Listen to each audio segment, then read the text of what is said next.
Hello everyone. Good morning to all of you. Good morning everyone.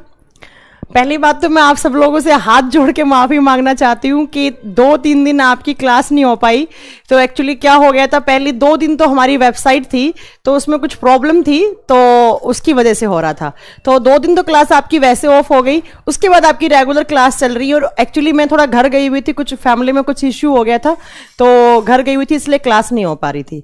तो सबसे पहले तो मैंने आपसे हाथ जोड़ के माफ़ी मांग लिया आप लोगों से कि जो आपने थोड़ा बहुत सफ़र किया है हमारी क्लास ना होने की वजह से। बट अब मैं आपसे प्रॉमिस करती हूँ कि आपकी क्लासेस हमेशा रेगुलर चलेंगी। जैसे हमारा साइंस स्पेशल 1 चल रहा था वैसा का वैसा आपका यहाँ पर एकदम रेगुलर क्लासेस चलेंगी। तो सबसे पहले तो मैं आप सब लोगों का स्वागत करती हूँ साइंस स्पेशल 2 नंबर बैच में। साइंस स्पेशल 2 नंबर बैच, एक साइंस स्पेशल जो 1 चल रहा था वो ऑलमोस्ट नियर टू फिनिश है, 70% उसका सिलेबस हो चुका है, बाकी वही उसका इस वीक में वो वाइंड अप हो जाएगा।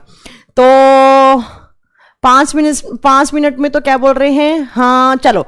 एक तो मैं यहाँ पर, अच्छा वेस्ट बंगाल से अभिजीत सरकार, गुड मॉर्निंग। सौरभ जी कह रहे हैं आई लव यू मैम, आप बहुत अच्छा पढ़ाती हैं। Thank you so much Saurabh ji, अगर आपको हमारा पढ़ाया हुआ बहुत अच्छा लगता है तो थैंक यू सो मच। तो पहली बात, कुछ बातें हैं मैं आपको वो बातें क्लियर कर देना चाह रही हूं। एक तो मैं अभी 5 मिनट से यहाँ खड़े होकर देख रही थी कि बहुत सारे बच्चे आपस में बातें करने लगे थे। तो मैं आप लोगों को एक बात क्लियर कर देती हूं कि मेरे बैच में ये आपस में बात करने वाला नहीं चलेगा। आपका कमेंट सेक्शन ऑन कर दिया गया है, तो उस कमेंट सेक्शन वो सिर्फ किसके लिए किया गया है कि आप टीचर से कोई भी डाउट हो वो आप टीचर से इंटरेक्शन करने के लिए आपका कमेंट सेक्शन ऑन किया गया है। ये आपस में अगर आप बात करेंगे तो मैंने किसी भी बच्चे को आपस में बात करते हुए देख लिया है कि आप कहां से हो, मैं आगरा से रहने वाला हूं, मैं मथुरा का रहने वाला हूं, मैं तुरंत उस बच्चे को ब्लॉक करवा दूंगी। दूसरा, कोई भी बच्चा एक मैसेज को 2 से 3 बार कभी भी रिपीट नहीं करेगा। मेरे सामने टीवी का स्क्रीन लगा है बहुत बड़ा सा, मैं आपका कमेंट देख लूंगी, अगर वो जेन्युइन होगा, अब वो फालतू कमेंट होगा मैं उसको इग्नोर मार दूंगी, अगर वो जेन्युइन होगा मैं बिल्कुल उसका रिप्लाई करूंगी। उसके बाद कुछ बच्चे बोल रहे हैं कि टीचर स्लो है, टीचर स्लो है। तो बेटा आप लोग कोई नहीं होते हो टीचर को जज करने वाले कि टीचर स्लो है फास्ट है, उसको आप छोड़ दो, ठीक है। आपको आपका सिलेबस पूरा कंप्लीट मिलेगा, टाइम के साथ एकदम मिलेगा। और जो बच्चे, जिन बच्चों में इतने दिनों से डाउट चल रहा था कि क्लासेस होंगी नहीं होंगी, हमारा पैसा डूब गया ये वो, तो बच्चा ऐसा कुछ भी नहीं है। टेक्निकल चीजें हैं, आपको पता ही है इंडिया की टेक्नोलॉजी इतनी फास्ट नहीं है, तो कभी थोड़ा बहुत इश्यूज आ सकते हैं। बट ऐसा नहीं है कि हमारा जैसे इससे पहले भी हमारे 3-4 बैचेस चल रहे हैं, बड़ी स्मूथ क्लासेस चल रही हैं, बहुत अच्छे से क्लासेस चल रही हैं। साइंस स्पेशल बैच पहले वाला चल रहा है, वो नियर टू फिनिश है, ऑलमोस्ट 80% उसका सिलेबस हो चुका है, तो वो भी इस वीक में फिनिश हो जाएगा। चलो नमस्कार उपेंद्र जी। चलो अब हम क्लास स्टार्ट करते हैं। तो मैं आप सब लोगों का वापस से वेलकम करती हूँ मेरे साइंस स्पेशल बैच 2 में। और मुझे लगता है आप लोग को टाइम्स कोचिंग सेंटर से जुड़कर आप लोगों को बहुत अच्छा लगेगा। और इस बैच में जब ये बैच कंप्लीट होगा, जब इस बैच का कंप्लीट हो जाएगा, तब आप लोगों को बहुत अच्छी वाइब्स आएंगी कि आप लोगों ने बहुत अच्छी जगह एडमिशन लिया, ये मैं आप लोगों से प्रॉमिस करती हूँ। चलो अब क्लास स्टार्ट करते हैं। तो सबसे पहले तो मैं आपको बताती हूँ ये साइंस स्पेशल बैच है, यहाँ पर कुछ ना कुछ तो आपको स्पेशल मिलना ही है, अदरवाइज तो मैम हम, हाँ बहुत सारे बच्चे कंफ्यूज होते हैं। अच्छा मैम वॉइस रुक रुक के आ रही है, एक बार वॉइस चेक कीजिए, रुक रुक के आ रही है, वॉइस एकदम सही है यहाँ से। हाँ तो कुछ बच्चे, बहुत बच्चे को डाउट था कि मैम एक जीएस स्पेशल बैच है आपका, एक साइंस स्पेशल बैच है मैम, तो इन दोनों में डिफरेंस क्या है। तो मैं आप दोनों को, आप इस बात को क्लियर कर देना चाह रही हूँ, जो जीएस वाला सेगमेंट है उसमें history, polity, geography, economics, science में तीनों सब्जेक्ट पढ़ाया जाएगा। बट साइंस, वहां पर जनरल साइंस पढ़ाई जाएगी, ठीक है, वहां सारे कॉम्पिटिशन एग्जाम के लिए। बट साइंस स्पेशल में क्या होगा, साइंस स्पेशल, स्पेशल का मतलब स्पेशल कुछ मिलना ही वाला आपको। तो साइंस स्पेशल में आपको एमसीक्यूज मिलेंगे, आपके डाउट क्लास होगी, यहां पर न्यूमेरिकल साइंस करवाया जाएगा, सारा का सारा कंप्लीट एकदम साइंस का पैकेज मिलेगा। चलो अब क्लास स्टार्ट करते हैं, बहुत सारे बच्चे आ चुके हैं। अच्छा क्लास स्टार्ट होने का एक्यूरेट टाइम क्या है, तो मैं राहुल जी आपको बता देती हूँ, 11:15 से 1:15, 2 घंटे का बैच है आपका, 11:15 AM से लेकर 1:15 PM तक का। क्लियर है, साउंड सही तो है, साउंड आ रही है, आप जिनको साउंड नहीं आ रही है प्लीज वो अनम्यूट वाला बटन पे आप प्रेस कीजिए, सही हो जाएगा। चलो देखो साइंस में आपको 3 सब्जेक्ट पढ़ने हैं, 3 में से एक क्लास आपकी हो चुकी है फिजिक्स की, जो आपने कल पढ़ी थी फिजिक्स की। आज आपकी जो क्लास है वो किसकी है, आज आपकी क्लास है वो किसकी है, वो आपकी क्लास है बायोलॉजी की। तो आज मैं बायोलॉजी पढ़ाऊंगी, फिर क्या कल या परसों में जो भी आपका केमिस्ट्री वगैरह की क्लास लगेगी तो केमिस्ट्री क्लास लग जाएगी। हाँ, अभी स्केड्यूल क्या है, अभी स्केड्यूल कैसे भी लग सकता है, रैंडमली क्लासेस हो सकती हैं कि एक दिन फिजिक्स, एक दिन केमिस्ट्री, एक दिन बायो लग सकता है। बट थोड़े दिन के बाद क्या होगा, 2 दिन केमिस्ट्री, 2 दिन फिजिक्स, 2 दिन बायो और 1 दिन डाउट क्लास होगी आपकी। क्लियर है? चलो अब क्लास स्टार्ट करते हैं। देखो साइंस में, जैसे साइंस में आपने पढ़ा होगा एक केमिस्ट्री सब्जेक्ट होता है, एक फिजिक्स सब्जेक्ट होता है, वैसे ही आपका जनरल साइंस में एक पार्ट आता है बायोलॉजी वाला पार्ट। साइंस की एक ब्रांच होती है बायोलॉजी, जिसको हिंदी में कहा जाता है जीव विज्ञान। अब कोई बच्चा कमेंट नहीं करेगा, चुपचाप बस सुनेगा, जो मैं बोल रही हूं वो पढ़ेगा। जीव विज्ञान, जीव विज्ञान। साउंड मैम, साउंड तो बिल्कुल एकदम करेक्ट है, यहां से साउंड तो बहुत सही है, मैं देख पा रही हूं साउंड एकदम सही है। अच्छा ठीक है ठीक है ठीक है।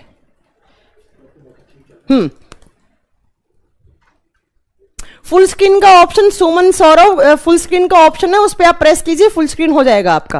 ठीक है, देखो जैसे साइंस में आपने फिजिक्स पढ़ा, जैसे आपने साइंस में आपने केमिस्ट्री पढ़ा, वैसे ही साइंस की एक ब्रांच होती है बायोलॉजी। यहां पर हमें बायोलॉजी पढ़ना है।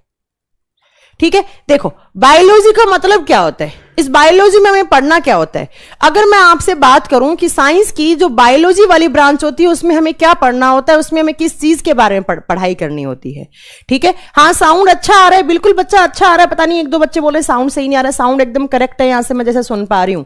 देखो बायोलॉजी का मतलब क्या होता है, ये जो बायोलॉजी वर्ड है वो एक ग्रीक लैंग्वेज से लिया गया वर्ड है। ये जो बायोलॉजी है वो एक ग्रीक भाषा का शब्द है।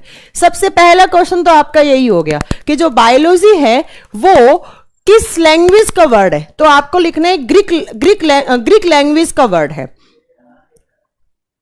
ठीक है, ग्रीक लैंग्वेज का वर्ड है। अब देखो इसका मतलब क्या होता है, ये जो आप बायो वर्ड देख रहे हैं, इस बायो, BIO बायो, इस बायो का ग्रीक लैंग्वेज में क्या मतलब होता है, इस बायो का मतलब होता है बायोस। इस बायो का मतलब होता है बायोस। और बायोस का मतलब क्या होता है, तो बायोस का मतलब होता है लिविंग, और हिंदी में इसको कहा जाता है सजीव। जहां पर भी आप लॉजी वर्ड देखें, LOGY, लॉजी टर्म देखें, इस लॉजी टर्म का मतलब होता है टू स्टडी। इस लॉजी टर्म का मतलब होता है टू स्टडी। जैसे आपने बहुत सारी ब्रांचेस के आगे लॉजी वर्ड देखा होगा, टू स्टडी का मतलब होता है, अध्ययन करना, उस चीज के बारे में स्टडी करना। तो इन टोटली मैम इस बायोलॉजी टर्म का मतलब क्या हो गया, ये जो बायोलॉजी टर्म है वो एक ग्रीक लैंग्वेज से लिया गया टर्म है, जहां पर बायोस प्लस लोगोस का मतलब होता है लॉजी, बायोस का मतलब होता है बायो का मतलब लिविंग है, लॉजी का मतलब है टू स्टडी। तो biology is a branch of science in which we study about living organisms. Biology is a branch of science in which we study about living organisms.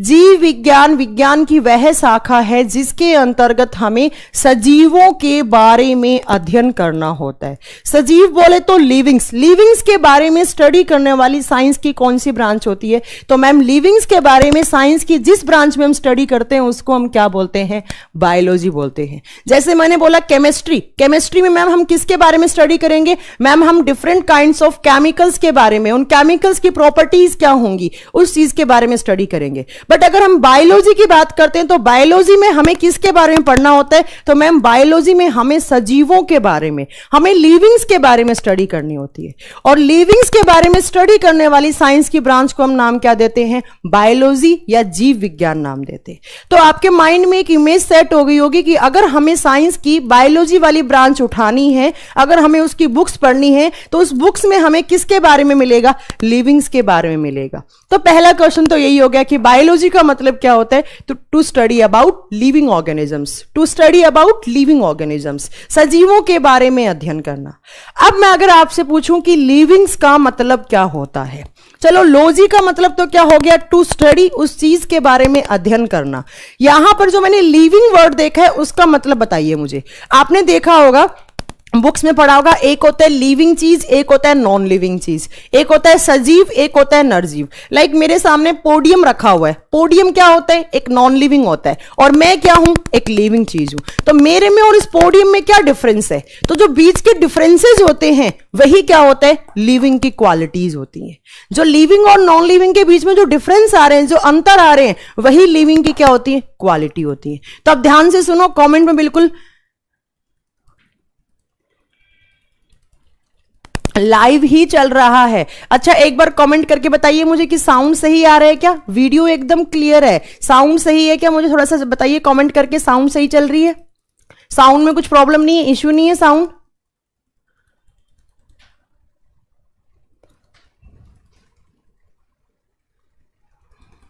Sound सही है, ठीक है, चलो ओके, सही है। देखिए, तो लिविंग किसको बोलते हैं, ध्यान से सुनना, लिविंग की क्या क्या क्वालिटीज होनी चाहिए, सजीव की क्या क्या क्वालिटी होनी चाहिए।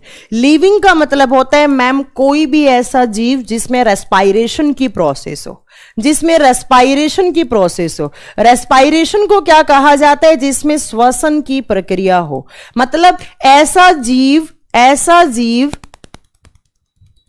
सही है, हाँ मैम सही है, बीच बीच में अच्छा थोड़ा थोड़ा कट रही है साउंड। अच्छा साउंड, एक सेकंड में, फिर मैं बैटरी चेंज करवा लेती हूँ, 1 मिनट का टाइम दीजिए मुझे, अगर बैटरी कम है तो मैं चेंज करवा लेती हूँ।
अच्छा 1 नंबर साउंड है, ओके, साउंड तो बिल्कुल सही आ रही है, सही कह रहे हैं। अब देखिए, हाँ अब देखिए, अगर आप इस बार अगर साउंड सही नहीं है तो आप कमेंट कर देना, मुझे लगता है मैंने बैटरी चेंज करवा ली, अभी साउंड सही आ रही होगी, ठीक है। हाँ बहुत सारे बच्चे बोल रहे हैं साउंड सही आ रही है, साउंड सही ही है, अगर जिन बच्चों में प्रॉब्लम आ रही है तो वो उनकी साइड से प्रॉब्लम आ रही होगी, ठीक है। देखिए, तो मैम लिविंग किसको बोलेंगे, सजीव किसको बोलेंगे, ध्यान से सुनना, लिविंग्स के बारे में स्टडी करते हैं हम बायोलॉजी में। अब लिविंग्स का मतलब क्या होता है, सजीवों का मतलब क्या होता है, ऐसा जीव जिसमें किसकी प्रोसेस हो, जिसमें रेस्पायरेशन का प्रोसेस हो, जिसमें श्वसन की प्रक्रिया हो। और रेस्पायरेशन का मतलब क्या है, ऐसा जीव जो सांस लेता हो, जो एयर इनहेल और एक्सेल करता हो, उसको हम क्या बोलते हैं, रेस्पिरेशन का प्रोसेस बोलते हैं। नेक्स्ट यहां पे टर्म क्या दिया जाएगा, नेक्स्ट उस ऑर्गेनिज्म की क्वालिटी क्या होनी चाहिए, जिसमें न्यूट्रिशन का प्रोसेस हो, जिसमें न्यूट्रिशन का प्रोसेस हो। और न्यूट्रिशन को हिंदी में कहा जाता है पोषण की प्रक्रिया हो। मतलब जो अपने बॉडी में एनर्जी बनाने के लिए लिविंग्स क्या करते हैं, काम करते हैं। और आपने फिजिक्स में पढ़ा है किसी भी काम को करने के लिए क्या चाहिए होती है, ऊर्जा, एनर्जी चाहिए होती है। अब हमारे बॉडी में एनर्जी कहां से बन रहा है, तो हमारे बॉडी में एनर्जी कहां से बनेगा, खाना खाने से बनेगा। और खाना खाने की जो प्रोसेस होती है, जो न्यूट्रिएंट हम इनटेक करते हैं, जिस न्यूट्रिएंट का, उसी प्रोसेस को हम क्या बोलते हैं, न्यूट्रिशन का प्रोसेस। मतलब मैम लिविंग्स में क्या होना चाहिए, लिविंग्स में क्या होना चाहिए, तो लिविंग्स में पहली बात क्या होनी चाहिए, तो लिविंग्स किसको बोलेंगे, जिसमें रेस्पायरेशन का प्रोसेस हो, जिसमें न्यूट्रिशन का प्रोसेस हो, और जिसमें तीसरा क्या हो, जिसमें तीसरा रिप्रोडक्शन की प्रोसेस हो, रिप्रोडक्शन की प्रोसेस हो। रिप्रोडक्शन का मतलब क्या होता है, अपने जैसी जाति का निर्माण करने की कैपेसिटी, जिसमें प्रजनन की क्षमता हो, जिसमें प्रजनन की क्षमता हो, ठीक है। उसके बाद नेक्स्ट देखो, जिसकी ग्रोथ हो, जिसकी ग्रोथ हो, जिसकी ग्रोथ हो, जिसमें ग्रोथ मतलब पहले छोटा और बड़ा और बड़ा और बड़ा, ऐसे उसकी ग्रोथ होती जाए, ठीक है। नेक्स्ट यहां से क्या आएगा, नेक्स्ट जिसमें एक्सक्रीशन का प्रोसेस हो, एक्सक्रीशन क्या होता है हिंदी में जिसको क्या बोलते हैं, उत्सर्जन की प्रक्रिया, उत्सर्जन की प्रक्रिया। ये कुछ मिनिमम क्वालिटीज हैं, ये 5 जो क्वालिटी लिखी है मैंने, ये 5 मिनिमम क्वालिटीज हैं। अगर इन क्वालिटी में, अगर इन गुणों में 1 से 2 गुण भी किसी के पास हैं तो उस गुण वाले जीव को, उस ऑर्गेनिज्म को क्या बोलेंगे हम, लिविंग। और लिविंग्स के बारे में किस साइंस की ब्रांच में स्टडी करते हैं हम, तो किस साइंस की ब्रांच में, बायोलॉजी में स्टडी करते हैं। ठीक है, तो आप देखिए, आपसे कभी भी एग्जाम में पूछे लिविंग का मतलब क्या होता है, तो आपको क्या बोलना है, ऐसा ऑर्गेनिज्म जिसमें रेस्पिरेशन का प्रोसेस हो, ऐसा ऑर्गेनिज्म जिसमें न्यूट्रिशन का प्रोसेस हो, जिसमें रिप्रोडक्शन की प्रोसेस हो, जिसकी ग्रोथ हो और जिसमें एक्सक्रीशन का प्रोसेस हो।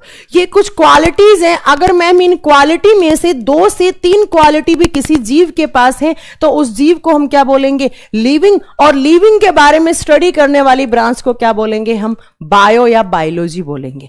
क्लियर है, एक माइंड में इमेज सेट हो गई होगी आप लोगों के। क्या इमेज सेट हो गई होगी कि हमें किसके बारे में पढ़ना है इस बायोलॉजी में, तो मैम हमें लिविंग्स के बारे में पढ़ना है। और लिविंग की क्या क्या गुण होने चाहिए, जिसमें श्वसन की प्रक्रिया हो, जिसमें पोषण की प्रक्रिया, जिसमें प्रजनन, प्रजनन का मतलब होता है अपने जैसी कार्बन कॉपी, कार्बन कॉपी बोले तो अपना जैसा जाति निर्माण करने की क्षमता, और जिसमें जिसकी ग्रोथ हो, जिसमें एक्सक्रीशन का प्रोसेस हो।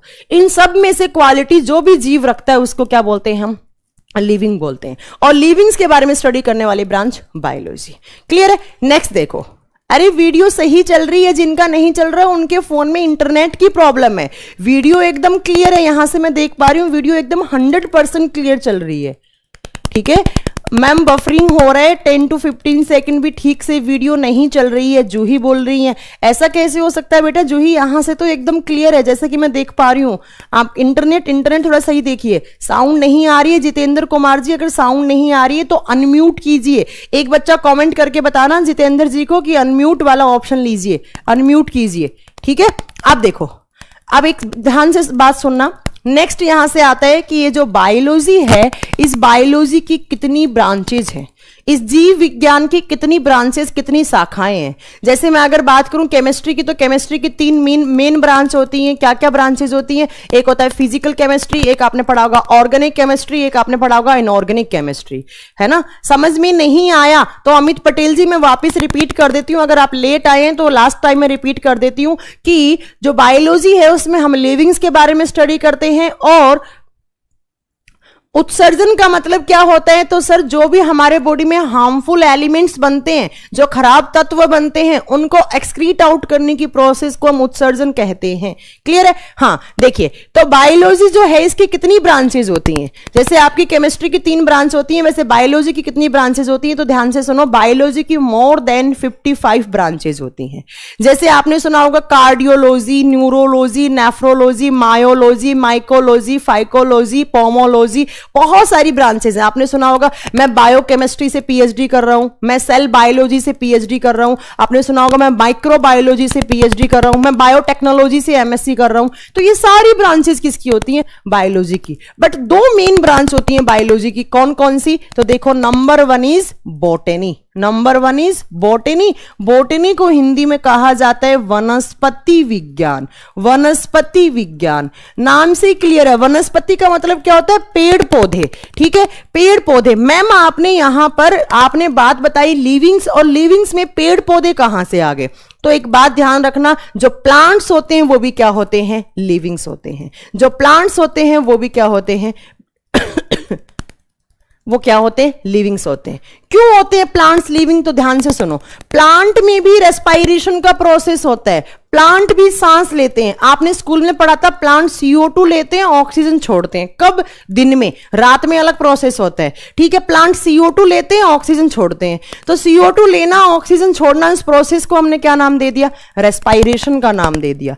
दूसरा यहां पर आते हैं न्यूट्रिशन। आपने सुना होगा प्लांट भी क्या करते हैं, खाना बनाते हैं अपना। कौन से प्रोसेस के द्वारा, कौन से मैकेनिज्म के द्वारा, through the process of photosynthesis, प्रकाश संश्लेषण की प्रक्रिया के द्वारा। तो मैम प्लांट में भी रेस्पिरेशन, प्लांट में भी न्यूट्रिशन। तीसरा, प्लांट में भी रिप्रोडक्शन होता है। आप पढ़ोगे आगे, मेल फ्लावर में गैमेट सेल्स होती हैं, ऐसे फीमेल फ्लावर में होती है, उनमें भी रिप्रोडक्शन होता है। रिप्रोडक्शन से पूरा जाइगोट बनकर एकदम पूरा फ्रूट और जो आपका फ्लावर होता है और जो सीड होते हैं उन सब का फॉर्मेशन होता है। ठीक है, नेक्स्ट प्लांट की भी ग्रोथ होती है। आपने देखा होगा प्लांट छोटा बड़ा बड़ा बड़ा और बड़ा, तो प्लांट में भी ग्रोथ हो गई। उसके बाद प्लांट में भी एक्सक्रीशन होता है, प्लांट में भी उत्सर्जन होता है। उत्सर्जन क्या होता है? कोई भी हार्मफुल चीज हमारे बॉडी में या प्लांट के किसी पार्ट में बनी और प्लांट को उसकी रिक्वायरमेंट नहीं है, प्लांट के लिए वो हार्मफुल है, तो प्लांट उसको क्या कर देगा? एक्सक्रीट आउट कर देगा। लाइक आपने देखा होगा कुछ प्लांट से गोंद मिलता है, गोंद समझते हैं ना, कुछ प्लांट से लैटेक्स जिसे रबर बनाया जाता है वो मिलता है। तो ये दोनों क्या होते हैं? प्लांट के एक्सक्रीटरी प्रोडक्ट होते हैं। तो मैम प्लांट में भी पांचों की पांचों प्रोसेस हो रही है, इसका मतलब प्लांट भी क्या होना चाहिए? लिविंग होना चाहिए। और हम लोगों में तो पांचों की पांचों प्रोसेस होती हैं। देखो कैसे, हम लोग सांस लेते हैं, हम लोगों में न्यूट्रिशन का प्रोसेस होता है, हम लोग रिप्रोड्यूस भी कर सकते हैं, हम लोगों की ग्रोथ भी होती है, हम लोगों में एक्सक्रीशन भी होता है। तो मैम बायोलॉजी की वो ब्रांच जिसमें हमें प्लांट्स के बारे में स्टडी करना होता है, that is known as botany. Botany क्या होता है? तो बॉटनी में क्या करना है? बॉटनी में आपको क्या बोलना है? तो बायोलॉजी की वो ब्रांच जिसमें हमें प्लांट्स के बारे में स्टडी करना होता है उसको क्या बोलते हैं? बॉटनी। और दूसरी मेन ब्रांच कौन सी होती है यहां पर? जूलॉजी। जूलॉजी, लॉजी वर्ड का मतलब होता है टू स्टडी, जू का मतलब होता है एनिमल, एनिमल जिसको हिंदी में कहा जाता है जानवर, जानवर। और जूलॉजी को हिंदी में कहा जाता है जंतु विज्ञान, जंतु विज्ञान। बायोलॉजी की वो ब्रांच जिसमें हमें एनिमल्स के बारे में स्टडी करना है उसको हम क्या बोलते हैं? जूलॉजी। तो मैम बायोलॉजी की बहुत सारी ब्रांचेस होती हैं, बट दो मेन ब्रांच होती हैं। कौन कौन सी? Number 1 is botany, number 2 is zoology.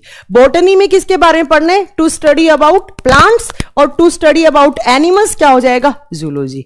अब ध्यान से सुनो एक बात, कोई भी कंपटीशन एग्जाम हो, कोई भी आप कंपटीशन एग्जाम दे रहे हैं, चाहे आप सीजीएल, चाहे आप सीपीओ, चाहे आप एनडीए दे रहे हैं, चाहे आप सीडीएस दे रहे हैं, चाहे आप कोई स्टेट पीसीएस एग्जाम दे रहे हैं, चाहे आप आरआरबी का एग्जाम दे रहे हैं, चाहे आप कोई एसएससी जेई वगैरह का, ये जो इंजीनियरिंग वाले कोई भी आप दे रहे हैं, उन सब में, हाँ उन सब में आपको, अगर आप उन सब की बात कर रहे हैं तो आपको 80% कौन सी ब्रांच पढ़नी होती है? जूलॉजी। सिर्फ आपको 20% में क्या पढ़नी है? बॉटनी। 20% में क्या पढ़नी है? बॉटनी। और 80% में क्या पढ़ना है आपको? जूलॉजी पढ़ना है। माइंड में एक इमेज सेट कर लो कि हमें ज्यादा अगर क्वेश्चंस कवर करने हैं तो हमें ज्यादा किस ब्रांच पे ध्यान देना पड़ेगा? जूलॉजी। तो मुझे लगता है आप सब लोगों को इतनी बात क्लियर हो गई होगी कि, क्या बात क्लियर हो गई होगी कि जो बायोलॉजी है वो ग्रीक लैंग्वेज का वर्ड है। दूसरा, बायोलॉजी में हमें क्या पढ़ना होता है? लिविंग्स के बारे में पढ़ना होता है। लिविंग्स किसको बोलेंगे? इतनी सारी जो प्रोसेस, ये क्वालिटी है वो किसकी होती है? लिविंग की। और कितनी ब्रांचेस होती हैं? 2 ब्रांच। हमें ज्यादा क्या पढ़नी है? हमें ज्यादा, अच्छा एक सेकेंड,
देखो अभी सुनो, फोन में सुनो।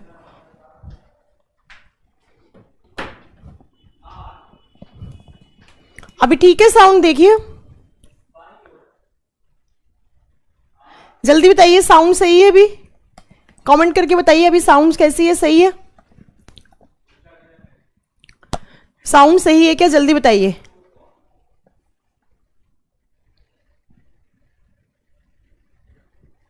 हाँ माइक मैंने चेंज कर लिया, जल्दी बताइए साउंड अभी सही है क्या? सही है। ओके, अमित पटेल जी कह रहे हैं यस।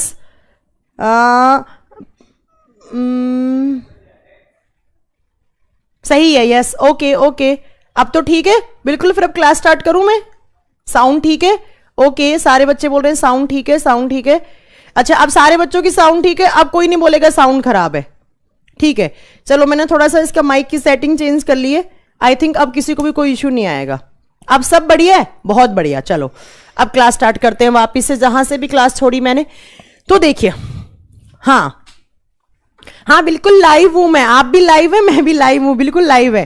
ठीक है, तो देखिए कोई भी कंपटीशन एग्जाम हो, मैंने अभी तक क्या पढ़ाया? मैंने आपको पढ़ाया कि जो भी हमारा बायोलॉजी है, बायोलॉजी में हम क्या पढ़ते हैं? लिविंग्स के बारे में पढ़ते हैं। और लिविंग्स का मतलब क्या होता है? जिसमें रेस्पायरेशन का प्रोसेस हो, जिसमें न्यूट्रिशन का प्रोसेस हो, जिसमें रिप्रोडक्शन का प्रोसेस हो, जिसमें ग्रोथ का प्रोसेस हो, और जिसमें एक्सक्रीशन का प्रोसेस हो, उसको हम क्या बोलते हैं? लिविंग्स। और लिविंग्स के बारे में स्टडी करने वाली ब्रांच कौन सी होगी? बायोलॉजी। क्लियर है? बायोलॉजी की कितनी ब्रांचेस होती है मैम? बायोलॉजी की बहुत सारी ब्रांचेस हैं, बट दो मेन ब्रांच है। कौन सी? नंबर 1 इज बॉटनी और नंबर 2 इज जूलॉजी। अगर मैं बॉटनी की बात करूं तो बॉटनी में हमें क्या पढ़ना होता है? देखो, वनस्पति। वनस्पति का मतलब क्या होता है? पेड़ पौधों के बारे में पढ़ना है। और अगर मैम आप जूलॉजी की बात करें, जूलॉजी में हमें किसके बारे में पढ़ना है? एनिमल्स के बारे में पढ़ना है। ठीक है, नेक्स्ट देखो आपका यहां से क्वेश्चन क्या बनना चाहिए? नेक्स्ट यहां से क्वेश्चन बनता है कि ये जो बायोलॉजी टर्म है वो किसने दिया? ये जो बायोलॉजी टर्म है वो किस लैंग्वेज का वर्ड है? तो किस लैंग्वेज का? ग्रीक का। बट ये किसने दिया? तो दो साइंटिस्ट हैं, L and T. L and T, L का मतलब होता है लैमार्क और टी का मतलब होता है ट्रेविनेरियस। ट्रेविनेरियस, इन दोनों साइंटिस्ट ने मिलकर कौन सा वर्ड दिया? बायोलॉजी वर्ड दिया। ठीक है, बायोलॉजी किस लैंग्वेज का वर्ड है? ग्रीक का हो गया। क्या मतलब है? इतना सारा मतलब है। बायोलॉजी की ब्रांच होगी ये दो। नेक्स्ट यहां से आता है कि ये जो मैंने बॉटनी लिखा है, ये जो मैंने बॉटनी लिखा है, बॉटनी का मतलब क्या होता है? प्लांट्स के बारे में स्टडी करना। तो यहां से क्वेश्चन आते हैं कि who is the father of botany? ध्यान से सुनना, अब कमेंट मत करो। अब साउंड भी सही है, वीडियो भी सही है। अब जिनके फोन में वीडियो वगैरह सही नहीं है तो प्लीज वो अपना इंटरनेट का कनेक्शन सही करवा लें, क्योंकि यहां से 100% सही है। ठीक है, तो देखिए जो पहली ब्रांच लिखी है मैंने बॉटनी, बॉटनी को जिसको हिंदी में क्या कहा जाता है? वनस्पति विज्ञान। तो अब एग्जाम में क्वेश्चन आते हैं कि who is the father of botany? Who is the father of botany? तो वो जो बॉटनी के फादर है वो कौन है? थियोफ्रेस्टिस। थियोफ्रेस्टिस। तो आपको लिखना है Theophrastus is the father of botany. Theophrastus को वनस्पति विज्ञान का जनक कहा जाता है। वनस्पति विज्ञान का जनक कहा जाता है। अब क्वेश्चन क्या आएगा? क्वेश्चन आपके माइंड में आया होगा कि मैम हमने थियोफ्रेस्टिस को फादर ऑफ बॉटनी क्यों बोला? इन्होंने कुछ ना कुछ मेजर काम किया होगा प्लांट, मतलब देखो कौन सी ब्रांच है ये? प्लांट वाली। तो कुछ ना कुछ उन्होंने मेजर वर्क किया होगा। क्या काम किया? तो ध्यान से सुनो, ये जो थियोफ्रेस्टिस ने, इन्होंने क्या किया? प्लांट की मोर्फोलॉजी के बारे में बताया। प्लांट की मोर्फोलॉजी के बारे में बताया। अब मैम यहां पर मोर्फोलॉजी टर्म का मतलब क्या है? मैम हमें तो पता ही नहीं है कि मोर्फोलॉजी होता क्या है। हिंदी में इसको कहा जाता है अकारिकी। अकारिकी, पादप अकारिकी। देखो मोर्फोलॉजी का मतलब क्या होता है? मैंने आपको एक प्लांट दिखाया, मैंने बोला ये मैंगो का प्लांट है, ये देख लीजिए मैंगो का ट्री लगा हुआ है, ये आम का पेड़ है ये। अब मुझे इसकी मोर्फोलॉजी बताइए। मोर्फोलॉजी का मतलब है एक प्लांट को देखकर आउटर क्या क्या पार्ट्स आपको दिख रहे हैं उस प्लांट के बारे में। आप मुझे क्या बताओगे? मैम इसकी मोर्फोलॉजी में एक रूट आ गया, रूट वाला पार्ट है जड़ों वाला। एक स्टेम आ गया, तने वाला पार्ट है। उसके ऊपर अगर फ्लावर है तो फ्लावर के बारे में पढ़ना, उसके ऊपर फ्रूट है तो फ्रूट के बारे में पढ़ना है, लीफ है तो लीफ के बारे में पढ़ना। Root, shoot, leaf, flower, fruit, मतलब मैम ये सारे पार्ट्स किसके हैं? प्लांट की। और प्लांट के क्या होते हैं? आउटर पार्ट होते हैं। और इन आउटर पार्ट के बारे में पढ़ने वाले टर्म को क्या कहते हैं? मॉर्फोलॉजी। तो मैम जो थियोफ्रेस्टिस है उन्होंने प्लांट मॉर्फोलॉजी के बारे में स्टडी की, और मॉर्फोलॉजी के बारे में स्टडी करके और कम से कम 500 प्लांट के इन्होंने साइंटिफिक नेम दिए, और साथ में इन 500 प्लांट की मॉर्फोलॉजी के बारे में स्टडी की। ठीक है, 500 प्लांट के साइंटिफिक नेम दिए। आपने सुना होगा अगर कोई लिविंग चीज है बायोलॉजी में, तो उसका साइंटिफिक नेम होता है, उसका वैज्ञानिक नाम होता है। लाइक हम लोगों का वैज्ञानिक नाम क्या है मैम? होमो सैपियंस है। लाइक आपने पढ़ा होगा मेंढक का साइंटिफिक नेम क्या होता है? राना टिग्रीना। ऐसे ही आपने पढ़ा होगा कि जो मैंगो का प्लांट होता है, मैंगो का ट्री होता है, उसका साइंटिफिक नेम क्या होता है? मैजिफर इंडिका। तो मैम अगर कोई भी लिविंग चीज है साइंस में, तो उसका क्या होना चाहिए? साइंटिफिक नेम, या उसका क्या होना चाहिए? वैज्ञानिक नाम होना चाहिए। तो मैम थियोफ्रेस्टिस जी ने क्या किया? बॉटनी वाली ब्रांच में क्या किया इन्होंने? प्लांट मॉर्फोलॉजी मतलब प्लांट के आउटर कैरेक्टर के बारे में बताया। और कितने प्लांट के? 500 प्लांट के आउटर कैरेक्टर के बारे में बताकर और उनके साइंटिफिक नेम दे दिया। इतना बड़ा काम तो हम थियोफ्रेस्टिस को क्या बोलते हैं? Father of botany. ठीक है, हिंदी में क्या बोलेंगे? वनस्पति विज्ञान का जनक कौन है? थियोफ्रेस्टिस। दूसरी ब्रांच कौन सी आती है? तो दूसरी यहां से ब्रांच है जूलॉजी। और जू का मतलब होता है एनिमल, और लॉजी का मतलब होता है टू स्टडी। साइंस की वो ब्रांच जिसमें हमें एनिमल्स के बारे में स्टडी करना होता है। अब आप बोलोगे मैम एक में तो आपने पढ़ा दिया प्लांट्स के बारे में, एक में आपने पढ़ा दिया जानवरों के बारे में, तो हम लोग कहां रह गए? हम ह्यूमन बींग्स कहां आएंगे? तो एक बात याद रखना, हमारा जो साइंस में मेजर किंगडम होता है, हम साइंस की किस ब्रांच में आते हैं? तो हम लोग आते हैं जूलॉजी में। तो जहां पर मैंने एनिमल लिखा है, तो वहां पर एकदम मतलब समझने वाली, ऑटोमेटिकली अंडरस्टूड करने वाली बात है कि वहां पर किसके बारे में स्टडी होती है? साथ में ह्यूमन बींग्स के बारे में भी स्टडी होती है। अब क्वेश्चन आएगा, who is the father of zoology? Father of zoology या जंतु विज्ञान के जनक कौन है? तो father of zoology is Aristotle, जिनको हिंदी में क्या कहा जाता है? अरस्तु को जंतु विज्ञान का जनक कहा जाता है। अब मैम अगेन क्वेश्चन आता है कि ये जो अरिस्टोटल जी हैं इन्होंने क्या किया? तो अरिस्टोटल जी ने क्या किया? एक बुक लिखी। बुक का नाम क्या था? एक बुक लिखी, एक पुस्तक लिखी। ध्यान से सुनना, कौन सी बुक? तो हिस्टोरिया ऑफ एनिमेलिया। हिंदी में कोई बुक का नाम नहीं होता, इंग्लिश में ही होता है, हिस्टोरिया ऑफ एनिमेलिया।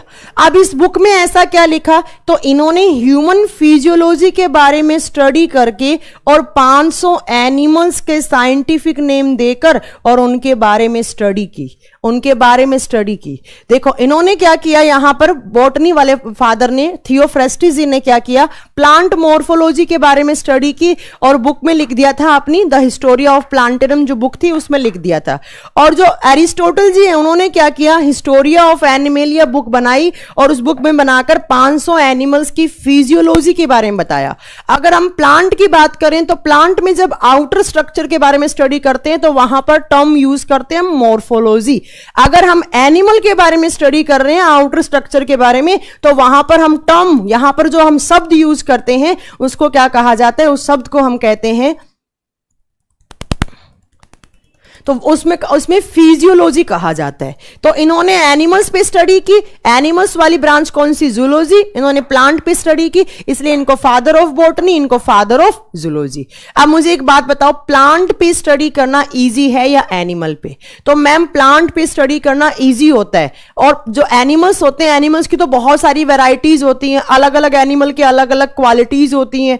तो मैम ज्यादा टफ काम किसका था? एरिस्टोटल जी का। तो एरिस्टोटल जी को हमने क्या बोला? फादर ऑफ जूलॉजी और as well as father of biology. तो कभी भी एग्जाम में क्वेश्चन आए कि फादर ऑफ बायोलॉजी कौन है? एरिस्टोटल या अरस्तु।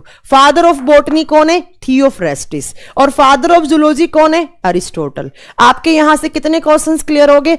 आपके 5 क्वेश्चन क्लियर हो गए। इस इंट्रोडक्शन वाले पार्ट से आपके 5 क्वेश्चंस क्लियर हो गए। क्या क्या? ध्यान से सुनना, कमेंट करने में ध्यान मत दो। पहला क्वेश्चन था बायोलॉजी किस लैंग्वेज का वर्ड है? किस भाषा का शब्द है बायोलॉजी? आपको आंसर क्या करना है? ग्रीक लैंग्वेज का वर्ड है, ग्रीक भाषा का शब्द है। नेक्स्ट पॉइंट में पूछे बायोलॉजी जो टर्म है वो किसने दिया? लेमार्क एंड ट्रेविनेरियस ने दिया। लेमार्क एंड ट्रेविनेरियस, LNT जिसको शॉर्ट फॉर्म में कहा जाता है, उन्होंने दिया। नेक्स्ट पूछे फादर ऑफ बायोलॉजी, अरिस्टोटल या अरस्तु को फादर ऑफ बायोलॉजी कहा जाता है। नेक्स्ट पूछे बायोलॉजी की कितनी ब्रांचेज हैं? बहुत सारी। मेन कितनी होती हैं? 2। फादर ऑफ बॉटनी पूछे थियोफ्रास्टिस, फादर ऑफ जूलॉजी पूछे अरिस्टोटल। ये 5 क्वेश्चन याद करो, इसके अलावा आपको यहां से कुछ भी याद करने की जरूरत नहीं है। अब लिविंग्स किसको बोलेंगे? तो लिविंग्स किसको बोलेंगे मैम? जिसकी ग्रोथ हो, जिसमें रिप्रोडक्शन का प्रोसेस हो, और जिसमें एक्सक्रीशन का प्रोसेस हो, जिसमें रेस्पायरेशन का प्रोसेस हो, जिसमें न्यूट्रिशन का प्रोसेस हो, इतनी सारी प्रोसेस रखने वाले जीव को हम क्या बोलते हैं? लिविंग। और लिविंग के बारे में स्टडी करने वाली ब्रांच साइंस की कौन सी हो जाएगी? बायोलॉजी हो जाएगी। हाँ ठीक है, चलो बुक कौन सी ले? आप थोड़ा सा रुक जाइए, सारी की सारी मैं आपको इंफॉर्मेशन दे दूंगी, कौन सी बुक लेनी है, कहां से पढ़ना है, कहां से एमसीक्यूज करने। थोड़ा सा पेशेंस रखिए, थोड़ा पेशेंस रखिए। इतना पढ़ाया जा रहा है, 4-5 दिन तो आप ढलिए इसके अंदर, थोड़ा सा एनवायरनमेंट सूट कीजिए, थोड़ा सा रुकिए, मैं सब कुछ बता दूंगी, आप डोंट वरी, सारी चीजें बता दूंगी, ठीक है। साउंड बिल्कुल सही है। जूही, अगर बफरिंग हो रही है तो बेटा यहां से बिल्कुल एकदम क्लियर है बफरिंग, तो आपको वो इंटरनेट कनेक्शन की वजह से बफरिंग हो रही होगी, तो प्लीज अपना इंटरनेट कनेक्शन देख लीजिए। पीडीएफ मिलेगा, बिल्कुल मिलेगा अमित पटेल जी, जब चैप्टर खत्म हो जाएगा उसके बाद आपको पीडीएफ मिलेगा। थोड़ा सा पेशेंस रखिए, सारी चीजें सही हो जाएंगी। तुम लोग ऑफिसर बनने जा रहे हो, इतना हड़बड़ा क्यों रहे हो? थोड़ा सा पेशेंस रखना सीखो। आप लोग इंडिया में रहते हो, इंडिया में पेशेंस की बहुत जरूरत होती है। थोड़ा सा पेशेंस रखो, सारा कुछ सही हो जाएगा। तुम लोग बच्चे थोड़ी हो स्कूल के, जो रबर नहीं मिला, जो पेंसिल नहीं मिला तो एकदम ऐसा हो गया।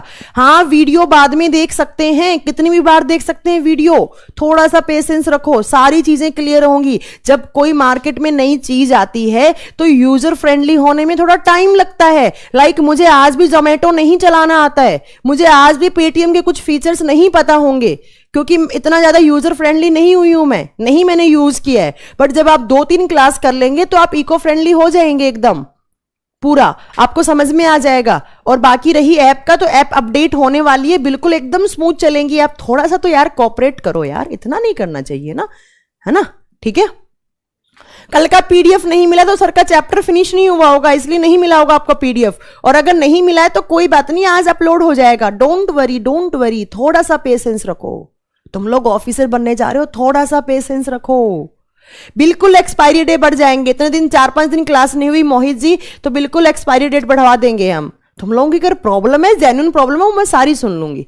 अब देखो, अब आती है नेक्स्ट बात। मैं एक पहला चैप्टर स्टार्ट करने जा रही हूं आपका जूलॉजी में। पहले मैं जूलॉजी करवाऊंगी, उसके बाद मैं बॉटनी करवाऊंगी, ठीक है। अब जूलॉजी में सबसे पहला चैप्टर स्टार्ट कर रही हूं, यहां पर मैं ध्यान से सुनना। सबसे पहला चैप्टर स्टार्ट कर रही हूं मैं ब्लड।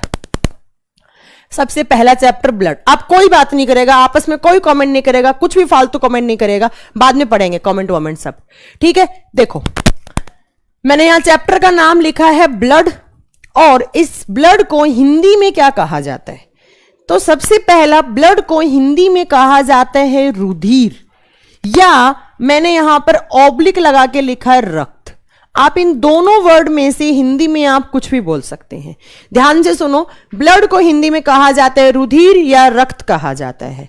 अब सुनो, इस चैप्टर का कंपटीशन एग्जाम, अगर आप कोई वनडे एग्जाम देने वाले हैं तो ब्लड से ज्यादा जरूरी कोई चैप्टर नहीं है बायोलॉजी की ब्रांच में।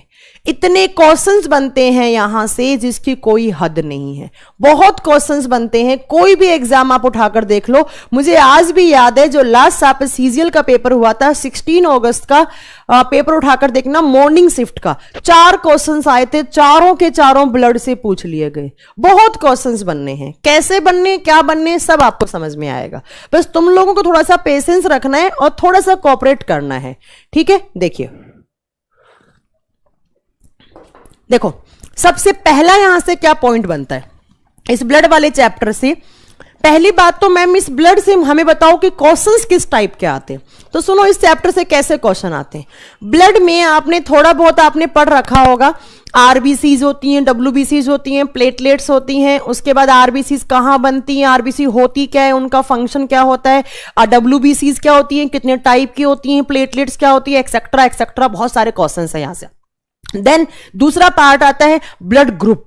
कितने टाइप के ब्लड ग्रुप होते हैं, कौन किसको ब्लड डोनेट कर सकता है, कौन किससे ब्लड ले सकता है, यूनिवर्सल डोनर क्या होता है, यूनिवर्सल रिसीवर क्या होता है, उससे सारा के सारा बहुत सारे क्वेश्चंस बनते हैं यहां से। जब मैं ये चैप्टर फिनिश करवाऊंगी तो ट्रस्ट करो मेरी बात पे, आप खुद से अगर आप एमसीक्यूज बनाओगे तो कम से कम 200 से 300 क्वेश्चंस आप अपने आप ऑटोमेटिकली आप आंसर कर दोगे। अपने आप से आप क्वेश्चन पूछोगे, अपने आप ही आप उनका आंसर कर दोगे। ठीक है, देखो सबसे पहला क्वेश्चन आते हैं कि साइंस की उस ब्रांच का नाम बताओ। मैंने अभी बताया था बायो की बहुत सारी ब्रांच होती हैं, like cardiology, neurology, nephrology, myology, mycology. ऐसे ही साइंस की उस ब्रांच का नाम बताओ, विज्ञान की उस शाखा का नाम बताओ जिसमें हमें ब्लड के बारे में पढ़ना होता है। तो देखो, study of blood is known as haematology. Study of blood is known as haematology. Hindi में हो जाएगा रुधिर के बारे में अध्ययन करने वाली शाखा को हेमेटोलॉजी कहा जाता है। क्लियर है? अब इस हेमेटोलॉजी का मतलब क्या होता है, लॉजी टर्म का मतलब क्या होता है, टू स्टडी। और जब भी आप साइंस में हिमैटो या हिम या हिमैटिक टर्म देखेंगे उसका मतलब क्या होता है, ब्लड। तो साइंस की वो ब्रांच जिसमें हमें ब्लड के बारे में स्टडी करना होता है उसको क्या बोला जाता है, हिमैटोलॉजी। जब आप स्टडी की बात कर रहे हैं, ब्रांच की बात कर रहे हैं तो वहां पर क्या लग जाता है, एलओजीवाई। बट जब अगर आप डॉक्टर की बात कर रहे हैं, लाइक आपने सुना होगा हार्ट की स्टडी को कार्डियोलॉजी कहा जाता है, और जो हार्ट स्पेशलिस्ट डॉक्टर होते हैं उनको हम क्या बोलते हैं, कार्डियोलॉजिस्ट। जब आप स्टडी करते हैं तो आगे लग जाता है लॉजी। जब आप डॉक्टर का नाम लिखते हैं, उस स्पेशलिस्ट, उस ब्रांच के स्पेशलिस्ट डॉक्टर का नाम लिखते हैं तो आगे क्या लग जाता है, आईएसटी। तो आपसे पूछे कि जो ब्लड स्पेशलिस्ट डॉक्टर होते हैं उनको क्या बोला जाता है, तो उनका नाम होगा हेमेटोलॉजिस्ट। हेमेटोलॉजिस्ट। अगर डॉक्टर की बात करूं तो उनका नाम क्या हो जाएगा, हेमेटोलॉजिस्ट। हेमेटोलॉजिस्ट। अगर स्टडी की बात करूं लॉजी लग जाता है, यहां पर क्या लग जाता है, आईएसटी लग जाता है। क्लियर है? नेक्स्ट पॉइंट देखो यहां से ब्लड से नेक्स्ट आता है कि ये जो ब्लड है वो हम किस सिस्टम में पढ़ते हैं, किस तंत्र में पढ़ा जाता है, इस ब्लड को किस सिस्टम में पढ़ा जाता है। देखो मैम, सिस्टम का मतलब क्या होता है, इसके लिए आप यहां पर आओ, इस सारी चीज को भूल जाओ, यहां पर आओ, कुछ आपको बातें क्लियर कर दी हूं मैं। जो बातें, ऐसी बातें जो आपने स्कूल में पढ़ रखी हैं, हाँ बिल्कुल ऐप अपडेट हो जाएगी, डोंट वरी, थोड़ा सा पेशेंस रखिए, सब हो जाएगा। देखो सिस्टम का मतलब क्या होता है, आपने स्कूल में पढ़ा था कि cell is the basic unit of life. Cell is the basic unit of life, यह आपने पढ़ा था, कोशिका शरीर की मूलभूत इकाई होती है। करेक्ट है, पढ़ा था सबने, cell is the basic unit of life. अब मेरा आपसे क्वेश्चन क्या है, मेरा क्वेश्चन है कि आपने सेल को बेसिक यूनिट क्यों बोला, सेल को बेसिक यूनिट क्यों बोला, कोशिका शरीर की जो बेसिक यूनिट है तो वो क्यों है। ठीक है, हाँ, it's part of circulatory system. मैं सिस्टम का नाम बता रही हूं, सिस्टम क्या मतलब क्या होता है, शिवम कुमार जी, आनंद कुमार जी, वो बता देती हूं। देखो हमने सेल को क्यों बोला, आप में से बहुत सारे बच्चे मुझे आंसर करेंगे मैम हमारा जो बॉडी होता है उसका निर्माण किससे होता है, सेल से होता है। देखो सबसे पहले जो हमारे बॉडी में जो स्ट्रक्चर बनती है अंडे के फर्टिलाइज होने के बाद, अगर कोई लिविंग चीज बन रही है, भैया मैं यहां पर नॉन लिविंग चीज की बात करने वाली ही नहीं हूं। जब मैं आपको केमिस्ट्री पढ़ाऊंगी तो हमेशा नॉन लिविंग की बात करूंगी, जब मैं यहां पढ़ाऊंगी तो हमेशा मैं क्या बात करूंगी, यहां पर मैं हमेशा आपको लिविंग के बारे में पढ़ाई कराऊंगी। जब हम लिविंग्स की बात करते हैं, जब हम सजीवों की बात करते हैं, तो जब एग फर्टिलाइजेशन हो जाता है तो वहां पर सबसे पहली जो स्ट्रक्चर फॉर्म होती है उस स्ट्रक्चर को हम नाम देते हैं सेल।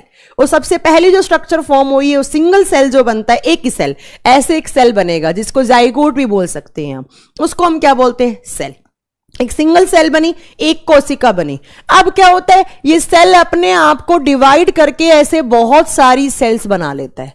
एक प्रोसेस होता है सेल डिवीजन, कोशिका विभाजन, जो आप आगे पढ़ेंगे भी। ठीक है, तो मैम एक सेल बनी, उस सेल ने अपने आप को डिवाइड करके बहुत सारी लाखों करोड़ों सेल्स बना दी, लाखों करोड़ों नंबर में कोशिकाएं बना दी। और जब ये बहुत सारी सेल्स, बहुत सारी कोशिकाएं आपस में जुड़कर क्लम्प करती हैं, आपस में जुड़ जाती हैं, तो उस जुड़ी हुई स्ट्रक्चर को आप नाम देते हैं टिश्यूज। उसको नाम क्या देते हैं आप, टिश्यूज, या हिंदी में क्या कहा जाता है उसको, उत्तक नाम दिया जाता है, उत्तक। ठीक है, तो मैम सबसे पहले सेल बनी और सेल आपस में जुड़कर क्या बनाती हैं, टिश्यूज।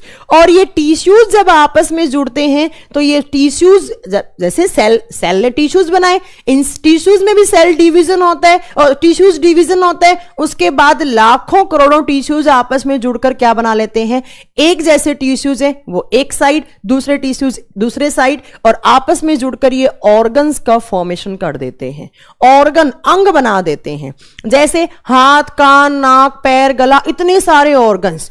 और जब ऑर्गन जुड़ते हैं आपस में तो वो क्या बनाते हैं, ऑर्गन सिस्टम बनाते हैं। और हिंदी में इसको क्या कहा जाता है, अंग तंत्र बनाते हैं। सिस्टम का मतलब क्या होता है, वही समझाने के लिए मैं यहां पे आई हूं। देखो सिस्टम का मतलब क्या होता है, वो सारे ऑर्गन जो एक जैसा काम करते हैं, उन सारे सिस्टम को मिलाकर हम क्या बोल देते हैं, उन सारे ऑर्गन्स को मिलाकर हम क्या नाम दे देते हैं, सिस्टम। लाइक आपने बहुत सारे सिस्टम का नाम सुना होगा, digestive system, respiratory system, circulatory system, skeletal system, muscular system, nervous system, तंत्रिका तंत्र, श्वसन तंत्र, ऐसी परिसंचरण तंत्र। और इतने सारे जब सिस्टम मिलते हैं तो क्या बनता है, एक बॉडी बनता है, एक शरीर का निर्माण होता है। अल्टीमेटली ये बॉडी कहां से बन रहा है, सेल से। अगर सेल नहीं होती तो क्या नहीं बनता, टिश्यूज। टिश्यूज नहीं होते तो क्या नहीं बनता, ऑर्गन। ऑर्गन नहीं होता तो क्या नहीं बनता, ऑर्गन सिस्टम। ऑर्गन सिस्टम नहीं होता तो क्या नहीं बनता, तो आपका बॉडी का निर्माण नहीं होता। अब देखो मैंने यहां पर ब्लड क्या लिखा है, ब्लड में मैं अगला नेक्स्ट पॉइंट क्या लिखने वाली हूं कि ब्लड के सिस्टम की तरह काम करता है, ब्लड सर्कुलेटरी सिस्टम की तरह काम करता है। अब मुझे बताओ वहां से देखकर सिस्टम किससे बनते हैं, ऑर्गन से बनते हैं। तो हिंदी में इसको क्या बोलेंगे, परिसंचरित अंग की तरह काम करता है। या हम इसको किस सिस्टम में पढ़ते हैं, सर्कुलेटरी सिस्टम में। क्यों पढ़ते हैं, क्योंकि ब्लड जो ब्लड है वो किसका काम करता है, सर्कुलेशन का काम करता है। अब मैम ब्लड सर्कुलेशन का मतलब क्या होता है, किसी भी चीज का एक जगह से दूसरी जगह जाना, फिर वापस आना, फिर जाना, फिर वापस आना। तो जो ब्लड है वो हमारे बॉडी में ऊपर यहां से जो स्कल वाला पार्ट है, यहां से लेकर जो नीचे आपका पार्ट है, आपका जो पैर वाला पार्ट है, वहां तक ब्लड सर्कुलेट होता रहता है। तो ब्लड के सिस्टम की तरह काम कर दिया मैम, ब्लड ने सर्कुलेटरी सिस्टम की तरह काम कर दिया। तो कभी भी एग्जाम में क्वेश्चन आए ब्लड किस सिस्टम का पार्ट है, आपको आंसर क्या देना है, सर्कुलेटरी सिस्टम का पार्ट है, परिसंचरित अंग का पार्ट है। क्लियर है। नेक्स्ट देखो, ब्लड को कहा जाता है connective tissue. Blood is a connective tissue. Hindi में कहा जाता है संयोजी उत्तक, संयोजी उत्तक, संयोजी उत्तक। देखो कनेक्टिव टिश्यूज का मतलब क्या होता है, सेल से क्या बनते हैं, टिश्यूज। टिश्यूज बहुत सारे टाइप के होते हैं। एक टाइप होता है कनेक्टिव टिश्यू। कनेक्टिव टिश्यू का मतलब होता है वो टिश्यूज जो ऑर्गन्स को आपस में कनेक्ट करके रखता है, जो बहुत सारे ऑर्गन्स को आपस में जोड़ने का काम करता है, उसको बोलते हैं कनेक्टिव टिश्यू। अब मैम ब्लड ने कैसे जोड़ दिया बहुत सारे ऑर्गन्स को, तो ध्यान से सुनो, हमारे बॉडी में बहुत सारी चीजें होती हैं। क्या क्या चीजें, और आपने स्कूल में बहुत अच्छे से पढ़ रखा है इन चीजों को। देखो क्या क्या चीजें होती हैं हमारे ब्लड के अंदर। जब भी मैं आपसे कोई भी चीज पूछूं कि इन चीज, ये जो क्वेश्चन है यहां से सारे क्वेश्चन क्लियर होंगे आपको। देखो सब कुछ कहां घुला हुआ होता है, हमारे ब्लड के अंदर। सब कुछ हमारे ब्लड के अंदर घुला हुआ होता है। अब मैम सब कुछ का मतलब क्या है, तो सब कुछ का मतलब सुनो, हमारे ब्लड में क्या क्या घुला हुआ होता है। आपने सुना होगा हमारे बॉडी में ऑक्सीजन गैस होती है। क्यों होती है ऑक्सीजन गैस, वो सब बात की बात है, वो सब भूल जाओ। जितना बस मैं पढ़ा रही हूं, मैं सारा का सारा आपका डाउट क्लियर करूंगी, उतना का उतना आप बस पढ़ते जाओ, ठीक है। देखो ऑक्सीजन गैस होता है। अब मैं अगर आपसे पूछूं हमारे बॉडी में ऑक्सीजन को सर्कुलेट कौन करता है, या ऑक्सीजन कहां घुला हुआ होता है, आपका आंसर क्या होना चाहिए, ब्लड। हमारे बॉडी में कार्बन डाइऑक्साइड गैस होती है। कार्बन डाइऑक्साइड कहां घुली हुई होती है, ब्लड के अंदर। नेक्स्ट, हमारे बॉडी में कुछ मिनरल्स होते हैं। मिनरल्स बोले तो खनिज पदार्थ। कौन कौन से, कैल्शियम हो गया, मैग्नीशियम हो गया, फास्फोरस हो गया, पोटेशियम हो गया, आयरन हो गया, कॉपर हो गया, जिंक हो गया। ये सारे कहां होते हैं, ब्लड के अंदर होते हैं। नेक्स्ट मैंने पूछा कि न्यूट्रिएंट कहां होते हैं। न्यूट्रिएंट क्या होते हैं, पोषक तत्व। पोषक तत्व मतलब जो पोषण की प्रक्रिया में काम आते हैं, जैसे ग्लूकोज हो गया, प्रोटीन हो गया, अमाइनो एसिड हो गया, फैट हो गया, ये सब भी कहां घुला हुआ? ब्लड के अंदर। नेक्स्ट अगर मैं बात करूं पानी, हमारे ब्लड में क्या होता है? पानी। नेक्स्ट अगर मैं बात करूं हमारे ब्लड के अंदर क्या होता है? यूरिन। यूरिन भी कहां घुला होता है? ब्लड के अंदर। तो ये इतनी सारी चीजें हैं मैम, ये किसके अंदर घुली हुई हैं? ब्लड के अंदर घुली हुई हैं। और ब्लड क्या करता है? ऑक्सीजन, CO2, मिनरल्स, न्यूट्रिएंट्स, पानी, इन सब को सर्कुलेट कहां करके आता है? तो हमारी सेल्स या हमारे ऑर्गन्स के बीच में ट्रांसफर करके आता है। हमारे सेल्स में हमारे जो ऑर्गन्स होते हैं उनको एनर्जी की रिक्वायरमेंट होती है। एनर्जी कहां से मिलती है? तो ये जो इतनी सारी चीजें हैं वो कहां पर होती है? हमारे ब्लड के अंदर होती है। तो इन सब चीजों से एनर्जी मिल जाती है। इससे नहीं, यूरिन से नहीं मिलेगी एनर्जी, यूरिन में तो हार्मफुल प्रोडक्ट होते हैं, ठीक है। तो ये इतनी सारी चीज होती है, इनसे एनर्जी मिलती है। तो ब्लड क्या करता है? सारे के सारे ऑर्गन्स के बीच में सर्कुलेट होता रहता है। जब ब्लड सर्कुलेट होगा तो किसका सर्कुलेशन होगा? ऑक्सीजन का। किसका? CO2। किसका? मिनरल्स। किसका? न्यूट्रिएंट। किसका? पानी। तो ब्लड ने सारे ऑर्गन्स को आपस में कनेक्ट कर दिया। तो ब्लड को हमने कैसा टिश्यू बोल दिया? Blood is a connective tissue. रुधिर एक संयोजी उत्तक है। एग्जाम में क्वेश्चन आए कि ब्लड किस ऑर्गन की तरह, ऑर्गन नहीं है बट ऑर्गन की तरह काम करता है, सर्कुलेटरी ऑर्गन की तरह। किस सिस्टम में पढ़ते हैं हम? सर्कुलेटरी सिस्टम में। कैसा टिश्यू है? संयोजी उत्तक या कनेक्टिव टिश्यू है। क्या क्या घुला हुआ होता है हमारे ब्लड के अंदर? इतनी सारी चीजें कहां घुली हुई होती है? हमारे ब्लड के अंदर होती हैं, ठीक है। इतना पढ़ देंगे। नेक्स्ट देखिए, हाँ, लिगामेंट, टेंडन भी कनेक्टिव टिश्यूज होते हैं शिवम जी। वो आगे की बात है, वो यहां पे नहीं, वो स्केलेटल सिस्टम की बात है, वो यहां नहीं पढ़ेंगे। नेक्स्ट पॉइंट में देखो, नेक्स्ट आता है कि जो हमारे बॉडी में, मैं इतनी देर से चिल्ला रही हूं, ब्लड होता है, ब्लड होता है, कितना होना चाहिए बॉडी में? ब्लड होना कितना चाहिए? तो देखो कितना ब्लड होता है। अगर मैं बात कर रही हूं लड़कों की, तो लड़कों में होना चाहिए कितना? तो लड़कों में होना चाहिए 5 से 6 लीटर। मेल, मेल का मतलब है नर, नर बॉडी में, नर शरीर में कितना होना चाहिए? 5 से 6 लीटर। अगर मैं बात कर रही हूं फीमेल, फीमेल का मतलब है मादा, मादा शरीर में कितना होना चाहिए? 4 से 5 लीटर। और टोटल बॉडी वेट का कितना परसेंट होना चाहिए? 7%। तो मैंने आगे लिख दिया 7% of total body weight, 7% of total body weight. और हिंदी में क्या हो जाएगा? कुल वजन का 7% होना चाहिए। कुल वजन का कितना परसेंट? 7%। हमारे जो ऑर्गन्स होते हैं वो हमेशा बॉडी के वेट के अकॉर्डिंग होते हैं, ठीक है। तो कुल वजन का कितना परसेंट? अगर मैं ऑन एन एवरेज की बात करूं, लड़कों में 5 से 6 लीटर और लड़कियों में कितना? 4 से 5 लीटर। अब आपके माइंड में एक क्वेश्चन आया होगा, मैम लड़कियों में ब्लड कम है तो है क्यों? क्यों होता है लड़कियों में ब्लड कम? तो इसका रीजन सुन लीजिए। पहला रीजन इसका क्या होता है? देखो, लड़कियों में 4 से 5 लीटर कम नहीं है। लड़कों के कंपैरिजन में, अगर लड़कों से कंपेयर कर रहे हैं, अगर लड़कों से कंपेयर कर रहे हैं तो लड़कियों में आधे से 1 लीटर ब्लड क्या हो जाता है? कम हो जाता है। अब कम क्यों होता है उसका भी रीजन सुनो। इसके 2 रीजन होते हैं। पहला, जो लड़कियां होती हैं उनका वेट थोड़ा कम होता है लड़कों के कंपैरिजन में, आप जानते ही हैं। दूसरा देखो, दूसरा हमारा जो ब्लड होता है, आपने पढ़ रखा है, अगर आप कंपटीशन एग्जाम की तैयारी कर रहे हैं तो आपने 3 टर्म कभी ना कभी सुने होंगे। क्या क्या? हमारा जो ब्लड है उस ब्लड के अंदर 3 टाइप की सेल्स होती हैं। कौन कौन सी? Number 1 is RBC, red blood cells या रेड ब्लड कॉप्स्यूल्स, लाल रुधिर कोशिका या लाल रुधिर कणिका। दूसरी आपने सुन रखी होंगी WBC, व्हाइट ब्लड सेल्स या व्हाइट ब्लड कॉप्स्यूल्स। तीसरा देखिए, हाँ सब नोट्स मिलेंगे, अरे रुक जाओ, सब नोट्स मिलेंगे, रुक जाओ, सारी की सारी तुम चुप तो रहो यार। 3 नंबर पे आपने एक टर्म सुन रखा होगा, प्लेटलेट्स। 3 नंबर पे आपने टर्म सुना होगा, प्लेटलेट्स। तो हमारे ब्लड में 3 टाइप की सेल्स होती हैं, RBCs, WBCs, प्लेटलेट्स।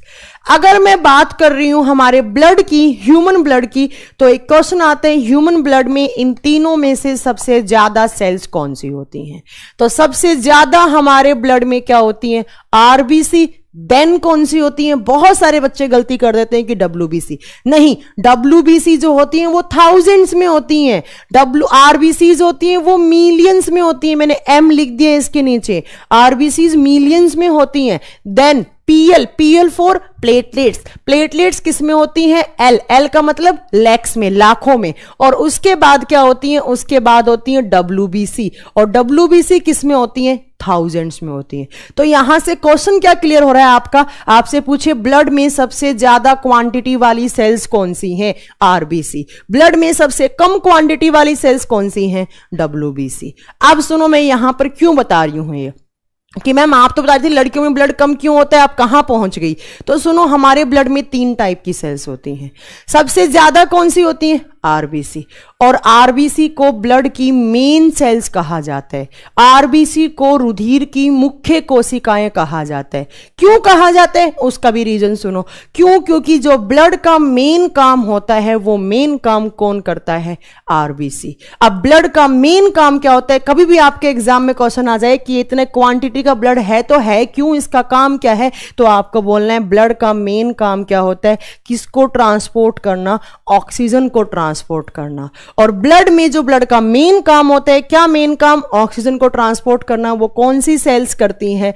RBC। इसीलिए हम ब्लड की मेन सेल्स किसको बोलते हैं? RBC को। अब सुनो ध्यान से, ब्लड में मेन सेल्स कौन सी होती हैं? RBC। और लड़का और लड़की के बॉडी में सिर्फ RBC का डिफरेंस होता है। लड़कों में थोड़ी सी RBC ज्यादा, लड़कियों में थोड़ी सी RBC कम। जब लड़कों में RBC ज्यादा तो लड़कों में मेन सेल्स ज्यादा, तो लड़कों में थोड़ा सा खून क्या हो गया? ज्यादा। और लड़कियों में थोड़ा सा RBC कम होता है तो ब्लड की मेन सेल्स कम, तो लड़कियों में खून क्या हो गया? कम। तो आपके दो नहीं 3 क्वेश्चन क्लियर हो गए यहां से। पहला क्या कि हमारे ब्लड में सबसे ज्यादा सेल्स कौन सी? RBC। सबसे कम कौन सी? WBC। और तीसरा क्वेश्चन, लड़का और लड़की के ब्लड में कौन सी ब्लड सेल्स का डिफरेंस होता है? कौन सी ब्लड सेल्स का अंतर होता है? कौन सी? RBC। सिर्फ RBC। कितनी क्या होती है वो आगे की बात है। बता देंगे कि लड़का लड़की में ब्लड का डिफरेंस क्यों है क्वांटिटी का? हाँ मैम, बहुत अच्छे से बता देंगे।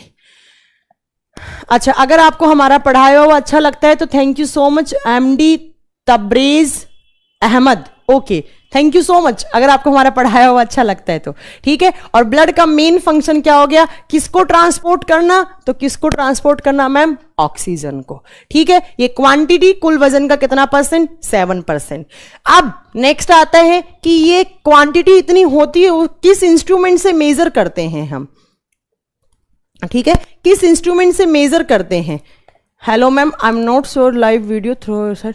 नहीं, वेबसाइट के थ्रू ही आप देख पा रहे होंगे। वेबसाइट में लाइव क्लासेस में जाइए, वहां पर साइंस स्पेशल 2 नंबर वाले बैच पे देखिए, बिल्कुल दिख जाएगा। ठीक है, देखिए ब्लड को कौन से इंस्ट्रूमेंट से मेजर किया जाता है? एग्जाम में क्वेश्चन भी आते हैं कि ब्लड को किस इंस्ट्रूमेंट से, किस यंत्र से नापा जाता है? तो blood is measured by haemocytometer instrument. Haemocytometer या इसको हीमोसाइटोमीटर भी कहा जाता है। दोनों ही एग्जाम में किसी भी नाम से आ सकता है, तो आपको ये दिखना है blood is measured by haemocytometer या हेमोसाइटोमीटर इंस्ट्रूमेंट। रुधिर का या खून का जो मेजरमेंट करने की जो इंस्ट्रूमेंट होता है, जो यंत्र होता है, उसको क्या बोलते हैं? हीमोसाइटोमीटर या हेमोसाइटोमीटर कहा जाता है। जैसे बीपी वाले को क्या बोलते हैं हम? जिसे बीपी मेजर करते हैं, स्फिग्मोमैनोमीटर, है ना? वैसे ही ब्लड वाले इंस्ट्रूमेंट को क्या बोलते हैं हम? हेमोसाइटोमीटर या हीमोसाइटोमीटर। क्लियर है? नेक्स्ट यहां से क्वेश्चन आते हैं कि हमारा जो ब्लड है उसका कलर कैसा होता है? आपने देखा होगा आपके खून का कैसा कलर है? तो मैम हमारे खून का तो लाल रंग है। अब एक बात ध्यान से सुनो, जब भी आप साइंस में, बायो में, जब भी आप, हाँ हेमोसाइटोमीटर सही बताया आपने, बहुत सही बताया। अमित कुमार आपका कमेंट दिख रहा है। शिवम पांडे जी नमस्ते। देखिए हमारे ब्लड का कलर कैसा होता है? लाल रंग होता है। बस तुम लोग जब मैं पढ़ाऊं ना तो बीच में कमेंट करके मुझे डिस्टर्ब मत किया करो। एंड में हमेशा 5 से 10 मिनट जब भी क्लास होगी मैं आपके हमेशा डाउट लिया करूंगी। ठीक है, देखो हमारे ब्लड का कैसा रंग है? लाल रंग है। अब जब भी आप साइंस में कोई भी कलर पढ़ो, चाहे आप ब्लैक, ब्लू, आप येलो पढ़ो, आप रेड पढ़ो, आप कोई भी कलर पढ़ो, व्हाइट कलर पढ़ो, उस कलर के पीछे हमेशा रिस्पॉन्सिबल होता है एक कलरिंग पिगमेंट। उस कलर के पीछे हमेशा पिगमेंट का नाम आपको पता होना चाहिए। जैसे एक कॉमन सा बताती हूं, आपने सुना होगा कि प्लांट का जो ग्रीन कलर होता है वो किसकी प्रेजेंस से होता है? क्लोरोफिल पिगमेंट की वजह से, पर्णहरित की वजह से होता है, पढ़ा है ना। ऐसे ही हमारे बॉडी में जब भी आप कोई कलर पढ़ोगे उस कलर के पीछे हमेशा कौन रेस्पॉन्सिबल होगा? Colouring pigment. तो अब यहां से क्वेश्चन क्या आता है कि हमारे ब्लड का जो लाल रंग है उस लाल रंग के पीछे कौन सा पिगमेंट होता है? पिगमेंट क्या होता है? पिगमेंट कुछ भी हो सकता है, प्रोटीन, कार्बोहाइड्रेट, कोई फैट, कुछ भी हो सकती है, उसी को पिगमेंट बोलते हैं। तो ह्यूमन ब्लड का जो रेड कलर है वो किस पिगमेंट की वजह से? Due to haemoglobin pigment. Due to haemoglobin pigment, red colour of human blood is due to haemoglobin pigment. मानव के रुधिर का लाल रंग हीमोग्लोबिन या हेमोग्लोबिन दोनों ही वर्ड सही हैं। हेमोग्लोबिन या हीमोग्लोबिन दोनों ही सही हैं इस पिगमेंट की वजह से। आगे मैंने ब्रैकेट में लिख दिया है पिगमेंट, कभी कंफ्यूज मत होना, क्लियर है। इस पिगमेंट की वजह से कैसा कलर होता है? लाल कलर। अब आप सोच रहे होंगे भैया इस पिगमेंट में ऐसा क्या होता है कि इसने लाल कलर दे दिया? तो ध्यान से सुनो, ध्यान से सुनो। देखिए ये जो हेमोग्लोबिन है इसमें जो हिम है, हिम HAEM, हिम, ये जो हिम होता है वो एक मेटल का बना हुआ कंपाउंड है। कौन सी metal? Iron compound. Iron, iron का सिंबल क्या होता है? Fe। तो आपका एक क्वेश्चन क्लियर हो गया है कि Fe आयरन मेटल नहीं है, वो मिनरल की फॉर्म में है। मेटल का मतलब क्या होता है? धातु। धातु नहीं है, ऐसा नहीं है कि हमारे ब्लड में लोहा है तो जंग लग जाएगा हमारे ब्लड में, ऐसा नहीं होता है। मेटल है पर वो किसकी फॉर्म में है? कंपाउंड या मिनरल की फॉर्म में है। तो हिंदी में क्या बोलेंगे? आयरन या लोहा यौगिक। लोहा यौगिक।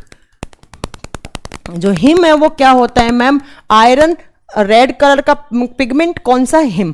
और ये जो ग्लोबिन वर्ड देख रहे हैं आप, ये जो ग्लोबिन होता है वो प्रोटीन का नाम होता है। ये ग्लोबिन क्या है? एक तो ये प्रोटीन होता है, और ये प्रोटीन किस कलर का होता है? तो मैम ये रेड कलर का होता है, लाल रंग का। और ये आयरन भी किस कलर का? तो मैम रेड कलर का। तो इन दोनों, हेम ग्लोबिन, दोनों मिले क्या पिगमेंट बनाया? हेमोग्लोबिन। हेमोग्लोबिन किस कलर का? लाल कलर का। किसको दिया लाल रंग? ब्लड को। अब देखो आपके कितने सारे यहां से क्वेश्चंस क्लियर हो गए। सबसे पहला, ह्यूमन ब्लड का रेड कलर किस पिगमेंट की वजह से? हेमोग्लोबिन पिगमेंट की वजह से। हेमोग्लोबिन में हिम क्या होता है? Iron compound. आपसे पूछे ह्यूमन बॉडी में Fe आयरन कहां होता है, तो आपको बोलना है इन हीमोग्लोबिन या इन ह्यूमन ब्लड। क्लियर है। नेक्स्ट पॉइंट में आपसे पूछे ह्यूमन बॉडी में लाल रंग वाले प्रोटीन का नाम बताओ, आपको आंसर क्या देना है? ग्लोबिन। जब भी आप साइंस में ग्लोबिन वर्ड देखेंगे वहां पर हमेशा आप लाल रंग देखेंगे, लाल रंग का कुछ ना कुछ सेंटेंस आपको मिलेगा। ठीक है, तो आपको क्या लिखना है? Red colour of human blood is due to haemoglobin pigment. मानव के रुधिर का, मानव के खून का लाल रंग हीमोग्लोबिन पिगमेंट के कारण होता है। हो गया? हो गया मैम, क्लियर। अब देखो ये तो हो गया हमारे ब्लड की बात। अगर मैंने यहां पर दो नोट डाला है, यहां पर इस नोट का मतलब होता है बड़ा ही ज्यादा इंपॉर्टेंट, मतलब ऐसा क्वेश्चन जो आने के चांसेस होते हैं। जब भी मैं हमेशा नोट डालकर कोई चीज लिखूंगी तो आपको उस पर बड़ा ही गौर फरमाना है ना, गौर फरमाते हैं ना, वैसे गौर फरमाना है। आपने एक कॉकरोच को मारा होगा, आपने आयरन का कौन सा फॉर्म? तो आयरन हमेशा कंपाउंड की फॉर्म में होती है, मिनरल की फॉर्म में। ठीक है, देखो देखो आपने सुना होगा, जो कभी कॉकरोच मारा है? कॉकरोच को कॉकरोच को मारना कभी देखना, कॉकरोच का ब्लड किस कलर का दिखता है? व्हाइट कलर का। कॉकरोच का जो खून होता है वो आपको किस रंग का दिखेगा? सफेद रंग का या व्हाइट कलर का दिखेगा। तो अब एग्जाम में क्वेश्चन बन गया यहां से कि भैया कॉकरोच की ब्लड में व्हाइट कलर जो होता है, मैंने बोला है अभी साइंस में जब भी आप कलर पढ़ोगे उसके पीछे हमेशा कौन रेस्पॉन्सिबल होता है?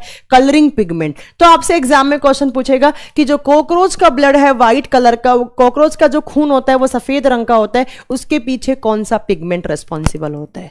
ठीक है, तो कॉकरोच का मैंने ऊपर लिख दिया है यहां पर कॉकरोच ब्लड। कॉकरोच से साइंस में टोटल 5 से 6 क्वेश्चन बनते हैं, मैं सारे के सारे आपको पढ़ाऊंगी।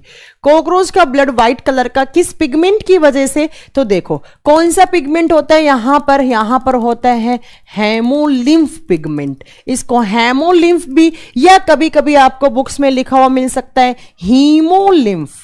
हीमोलिम्फ कंफ्यूज नहीं होता है, दोनों ही सेम नाम है, हीमोलिम्फ।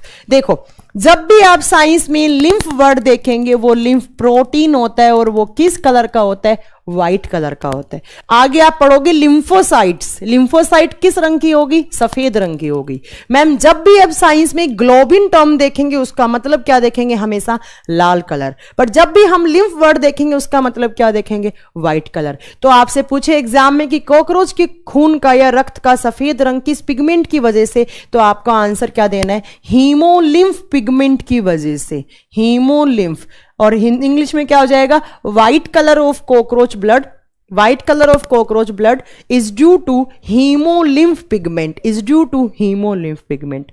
तो कॉकरोच से आज आपने एक क्वेश्चन क्लियर कर लिया। ऐसे ही मैं कॉकरोच से आपको 5 से 6 क्वेश्चन बताऊंगी, ठीक है। कॉकरोच से 5-6 क्वेश्चन बनते हैं। एक आता है कॉकरोच का रेस्पिरेटरी ऑर्गन क्या होता है, कॉकरोच में कैसा सर्कुलेटरी सिस्टम होता है, ओपन होता है, क्लोज होता है, या पूछेगा कॉकरोच सांस कहां से लेता है, या पूछेगा कॉकरोच है उसको किस किंगडम में रखा जाता है, कॉकरोच के हार्ट में कितने चैम्बर होते हैं। ये सारे क्वेश्चन बनते हैं कॉकरोच से। एक क्वेश्चन आपने पढ़ लिया, हो गया, क्लियर है। नेक्स्ट देखो, तो एक नोट में पहला पॉइंट ये लिखवा दिया मैंने। दूसरा देखो, दूसरा आपको यहां से क्या याद रखना है। दूसरा आपने एक टर्म सुना होगा ऑक्टोपस, ऑक्टोपस मैंने तो देख भी रखा है ऑक्टोपस। अब आपने अगर नहीं सुना है तो आप गूगल पे डालिए ऑक्टोपस, आपके पास इमेज आ जाएगा, वहां से देख सकते हैं। जो ऑक्टोपस होते हैं उनके ब्लड का ब्लू कलर होता है, नीला रंग होता है, उनका जो खून होता है वो नीले रंग का होता है, नीला रंग का। अब ये भी एग्जाम में क्वेश्चन बन गया कि जो ऑक्टोपस होते हैं उनका ब्लड का ब्लू कलर है वो किस पिगमेंट की वजह से। मैं आपको क्लियर कर चुकी हूं, जब भी कोई कलर पढ़ेंगे उसके पीछे रेस्पॉन्सिबल कौन होता है, पिगमेंट। वो पिगमेंट प्रोटीन की फॉर्म में हो सकता है, वो लिपिड की फॉर्म में हो सकता है, वो कैसे भी हो सकता है। तो क्वेश्चन क्या आता है, देखो क्वेश्चन क्या आता है, क्योंकि बेटा यहां पर लिम्फ है राहुल जी, यहां पर लिम्फ है। ल्यूकोसाइट्स का, ल्यूको लिम्फ दोनों का मतलब आनंद कुमार जी व्हाइट कलर होता है, ठीक है। हाँ, जी के सवेरा को मैं आज ब्लॉक करवाती हूँ, प्रशांत जी वो मेरे सारे वीडियो लीक कर रहा है। आज मैं उसका रिमांड पे लेती हूँ उसको, बहुत दिन हो गए उसको वीडियो लीक करते हुए।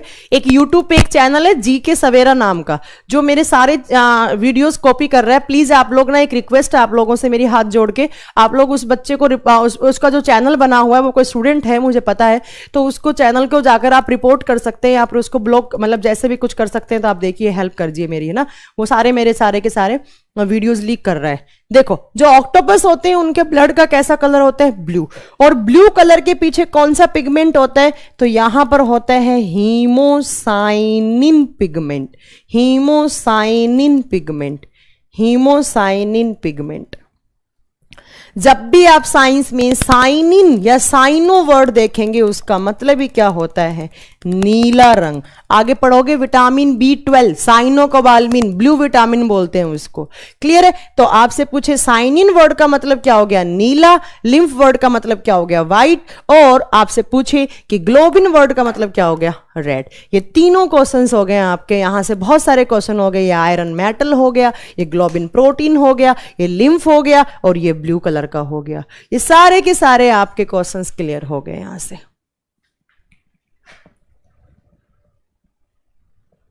हाँ, स्क्रीन रिकॉर्डेड मुझे हटवाना पड़ेगा, स्क्रीन की रिकॉर्डिंग ना करें बच्चे, करवाना पड़ेगा ऐसा कुछ। ठीक है, तो मैं इसको रब कर रही हूं क्योंकि सारे क्वेश्चंस मैंने बता दिए, अब मैं रिपीट नहीं करूंगी। इतने कितने सारे क्या बताया मैंने, ब्लड कैसा ऑर्गन होता है, ब्लड। दूसरा मैंने क्या बताया, तो ब्लड का कलर कैसा होता है, लाल रंग होता है। ब्लड को किस इंस्ट्रूमेंट से मेजर करते हैं, लड़कों में कितना ब्लड होना चाहिए, लड़कियों में कितना होना चाहिए। ठीक है, अब नेक्स्ट आता है कि जो हमारा ब्लड है, ह्यूमन का जो ब्लड है, उसका पीएच वैल्यू कितना होता है। पीएच का फुल फॉर्म क्या होता है, पीएच का फुल फॉर्म होता है पावर ऑफ हाइड्रोजन या पोटेंशियल ऑफ हाइड्रोजन। आपने स्कूल में पढ़ा था कि पर्टिकुलर एक सॉल्यूशन के अंदर कितना अमाउंट हाइड्रोजन आयन का है, उस हाइड्रोजन अमाउंट को, उसकी कॉन्सेंट्रेशन ज्ञात करने के लिए, उस कॉन्सेंट्रेशन का पता करने के लिए एक स्केल होता है जिसको बोलते हैं पीएच स्केल। और इस पीएच स्केल पे वैल्यू कितनी लिखी होती है, 0 to 7 और 7 to 14 लिखी हुई होती है, 0 to 7 और 7 to 14। अगर आपने 7 गलत आंसर बताया अमित पटेल आपने,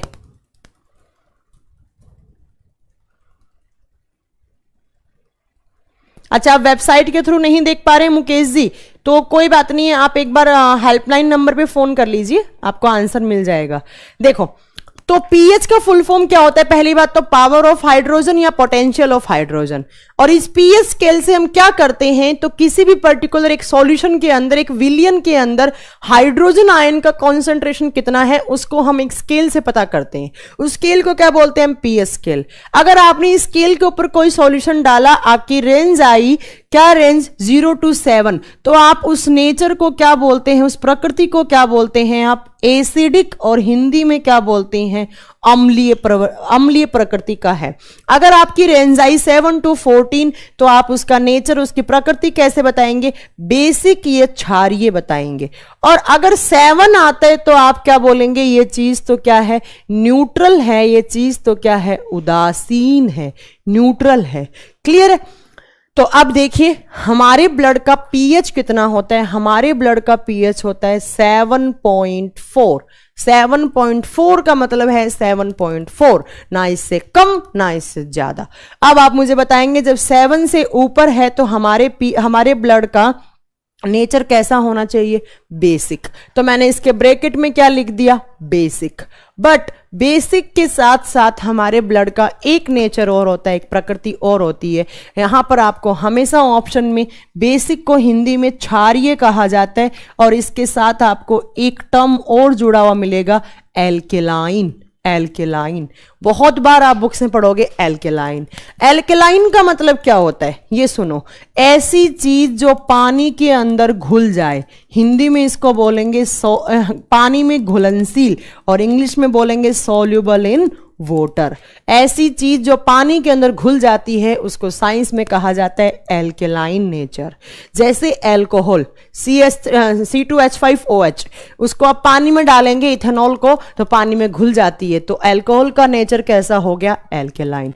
आप अपना खून निकालो, उस खून को किसके अंदर डाल दो? पानी के अंदर डाल दो। पानी के अंदर क्या हो जाते हैं? घुल जाते हैं। और पानी के अंदर घुलने वाले नेचर को हम क्या बोलते हैं? एल्केलाइन। तो कभी भी आपसे एग्जाम में क्वेश्चन पूछे ह्यूमन ब्लड का पीएच का, ह्यूमन ब्लड का नेचर कैसा होता है, तो आपको बेसिक वाला ऑप्शन ही लेकर जाना है। आपको कौन सा ऑप्शन लेकर जाना है? Basic plus alkaline. Basic plus alkaline nature का, ठीक है? क्षारीय प्लस एल्केलाइन। तो हमारा जो 7.4 है तो बेसिक हो गया। एल्केलाइन का मतलब क्या हो गया? सोल्यूबल इन वाटर, पानी के अंदर घुलने वाली चीज। क्लियर है? बता देंगे? हो गया मैम। तो ये बातें हैं कुछ जनरल बातें।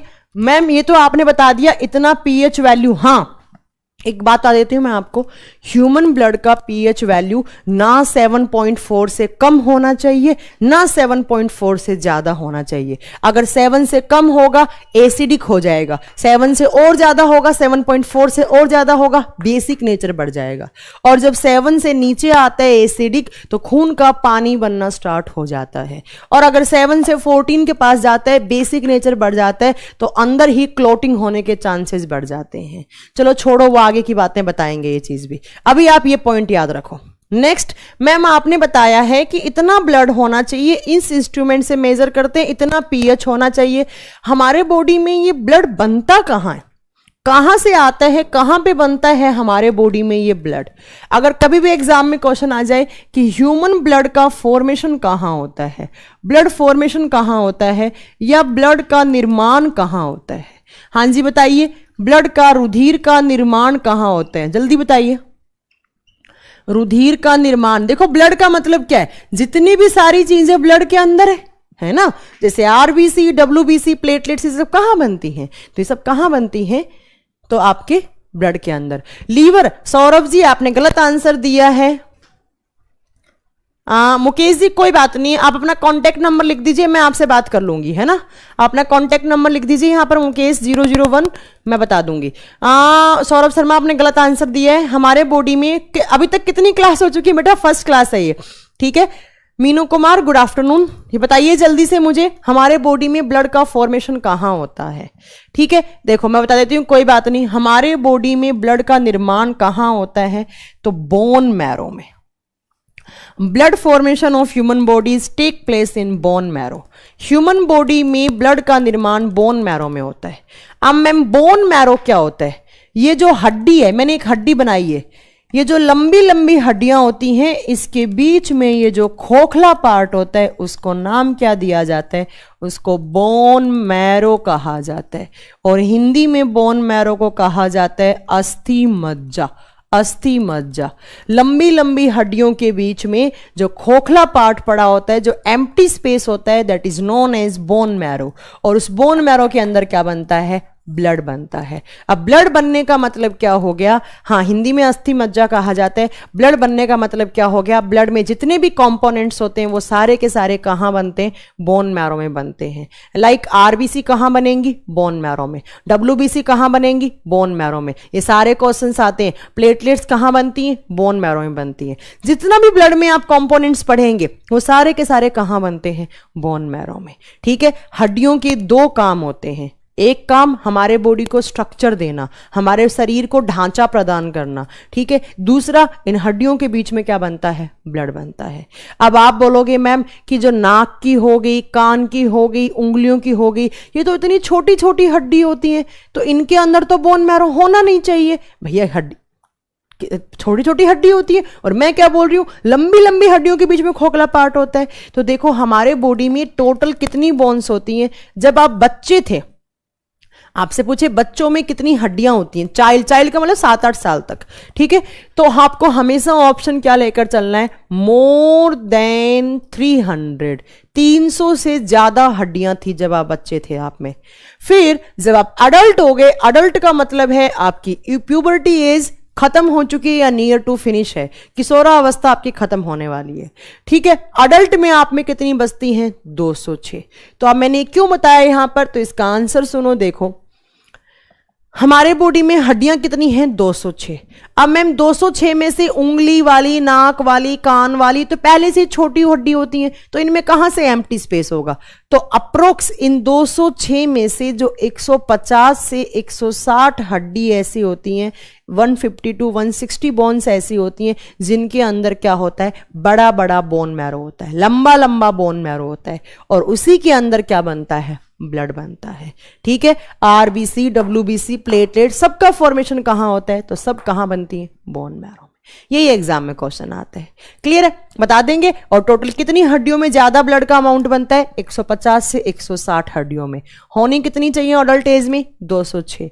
बच्चे थे तो कितनी थी? 300। उसके बाद क्या होती हैं? जो बच्चों में छोटी छोटी हड्डियां होती हैं वो आपस में जुड़ जाती हैं और बड़ी हड्डी का निर्माण कर लेती हैं। और अडल्ट एज में कितनी बनती हैं? 206 बनती हैं। ये बता देंगे सारे क्वेश्चंस? हाँ जी मैम, हम सारे बता देंगे। हाँ, 208 जिसने बताया है उसने गलत बताया है। ठीक है।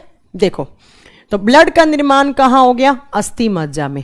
ये ब्लड से कुछ जनरल बातें थी जो आपको ब्लड में पता होना चाहिए। लाइक ब्लड कितना होना चाहिए, ब्लड में क्या क्या चीजें होती हैं, ब्लड में कितने टाइप की सेल्स होती हैं, उसके बाद लड़कों में कितना ब्लड, लड़कियों में कितना ब्लड, रेड कलर किस पिगमेंट की वजह से।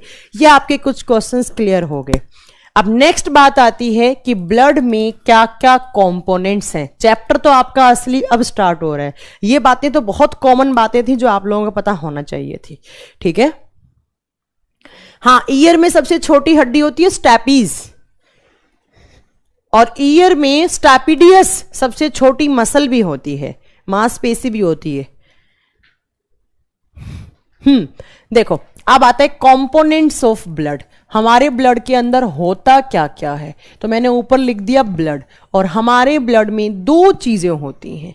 हमारे ब्लड में दो चीजें होती हैं। देखो क्या क्या हमारे ब्लड में दो चीजें होती हैं मैम, क्या क्या? एक होता है, ठीक है मुकेश, मैं एक बार आपका इसका नंबर का स्क्रीनशॉट ले लेती हूं।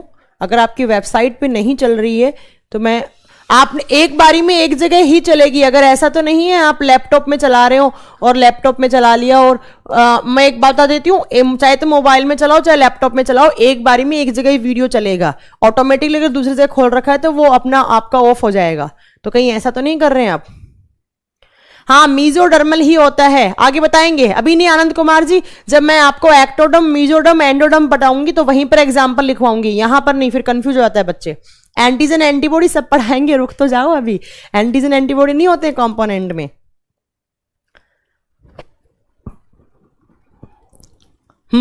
चलो थोड़ा नीचे लिखूं, दिख नहीं रहा आपको? चलो नीचे लिख देती हूं थोड़ा, कोई बात नहीं, नीचे लिख देते हैं। देखो मैंने यहां पर लिखा है ब्लड। हमारे ब्लड में दो चीजें होती हैं, क्या क्या चीज होती हैं? देखो सुनो, एक होता है ब्लड का लिक्विड पार्ट और एक होता है ब्लड का सॉलिड पार्ट। इधर मैंने लिखा है ब्लड का लिक्विड पार्ट। लिक्विड का मतलब होता है तरल पदार्थ, जिसकी वजह से आपके ब्लड में लिक्विडिटी होती है। ब्लड तरल होता है, लिक्विड होता है, तो किसकी वजह से होती है लिक्विडिटी? वो इसी की वजह से, सुनो ठीक है। और दूसरा देखो क्या होता है, ब्लड में दूसरी साइड होता है ब्लड का सॉलिड पार्ट। सॉलिड का मतलब होता है ठोस पदार्थ, ठोस पदार्थ। अब पहला क्वेश्चन क्या आएगा आपसे एग्जाम में कि ब्लड में कितना परसेंट लिक्विड पार्ट होता है और कितना परसेंट ब्लड में सॉलिड पार्ट होता है, जो कि बहुत सारी बुक्स में गलत दे रखा है। एक बात मैं आपको क्लियर कर देती हूं, जो डेटा होता है आपको हमेशा एनसीईआरटी में जो डेटा लिखा है वही करेक्ट है। एनसीईआरटी में जो परसेंटेज लिखा हुआ वही डेटा आपका हमेशा सही होता है, ठीक है। देखो ब्लड में 55% में क्या होता है आपका लिक्विड पार्ट होता है और ब्लड में 45% में क्या होता है सॉलिड पार्ट। तो पहला क्वेश्चन तो यही हो गया। दूसरा, मैम ब्लड के लिक्विड पार्ट का नाम क्या होता है? तो ब्लड में जो तरल पदार्थ होते हैं, जो लिक्विड पार्ट होता है, उसका नाम होता है प्लाज्मा। प्लाज्मा। तो ब्लड के लिक्विड पार्ट का नाम क्या हो गया? प्लाज्मा। या आपसे पूछे ब्लड में कितने परसेंट में प्लाज्मा होता है? 55% में। आप पूछे ब्लड के सॉलिड पार्ट का नाम क्या होता है? तो ब्लड का जो ठोस वाला पदार्थ होता है उसका दो नाम होता है, एक होता है सेल्स। सेल्स का मतलब कोशिका, और वो सेल्स जो कहां है? ब्लड के अंदर है, ब्लड सेल्स। या मैंने ऑब्लिक लगा के एक नाम और लिखा है कॉप्स्यूल्स। इनको कॉप्स्यूल्स भी कहा जाता है और हिंदी में कहा जाता है कणिकाएं। कणिका क्या होती हैं? ऐसे डॉट डॉट डॉट जो पार्टिकल्स होते हैं उनको कणिका कहा जाता है, कॉप्स्यूल्स, ठीक है। तो ब्लड के सॉलिड पार्ट को या तो सेल्स बोलो या कॉप्स्यूल्स बोलो। अब आपको बहुत अच्छे से पता है कि ब्लड में कितने टाइप की सेल्स होती हैं? 3 टाइप की। Number 1 is RBC. आरबीसी का फुल फॉर्म देखो क्या होता है, रेड ब्लड सेल्स बोलो इनको या रेड ब्लड कॉप्स्यूल्स बोलो। दूसरी होती है WBC. WBC white blood cells या व्हाइट ब्लड कॉप्स्यूल्स। और तीसरा होता है प्लेटलेट्स। प्लेटलेट्स को थोड़ा सा हिंदी में कहा जाता है बिंबाणु। बिंबाणु, ये थोड़ा सा अलग नाम होता है। क्लियर है? तो ब्लड में मैम एक तो आरबीसी हो गया, एक डब्ल्यूबीसी हो गया, एक प्लेटलेट्स हो गया। किस फॉर्म में? सॉलिड फॉर्म में। और लिक्विड फॉर्म में क्या होती है? प्लाज्मा होती है। क्लियर है? बता देंगे? हो गया मैम। तो अब आपको क्या क्या पढ़ना है? 1 नंबर पे प्लाज्मा, 2 नंबर पे आरबीसी, 3 नंबर पे डब्ल्यूबीसी, 4 नंबर पे प्लेटलेट्स। जब ये चारों कंपोनेंट आप पढ़ेंगे तब जाकर आपका ब्लड का कंपोनेंट वाला पार्ट क्या होगा? कंप्लीट होगा। ठीक है, ये चारों पढ़ने हैं आपको।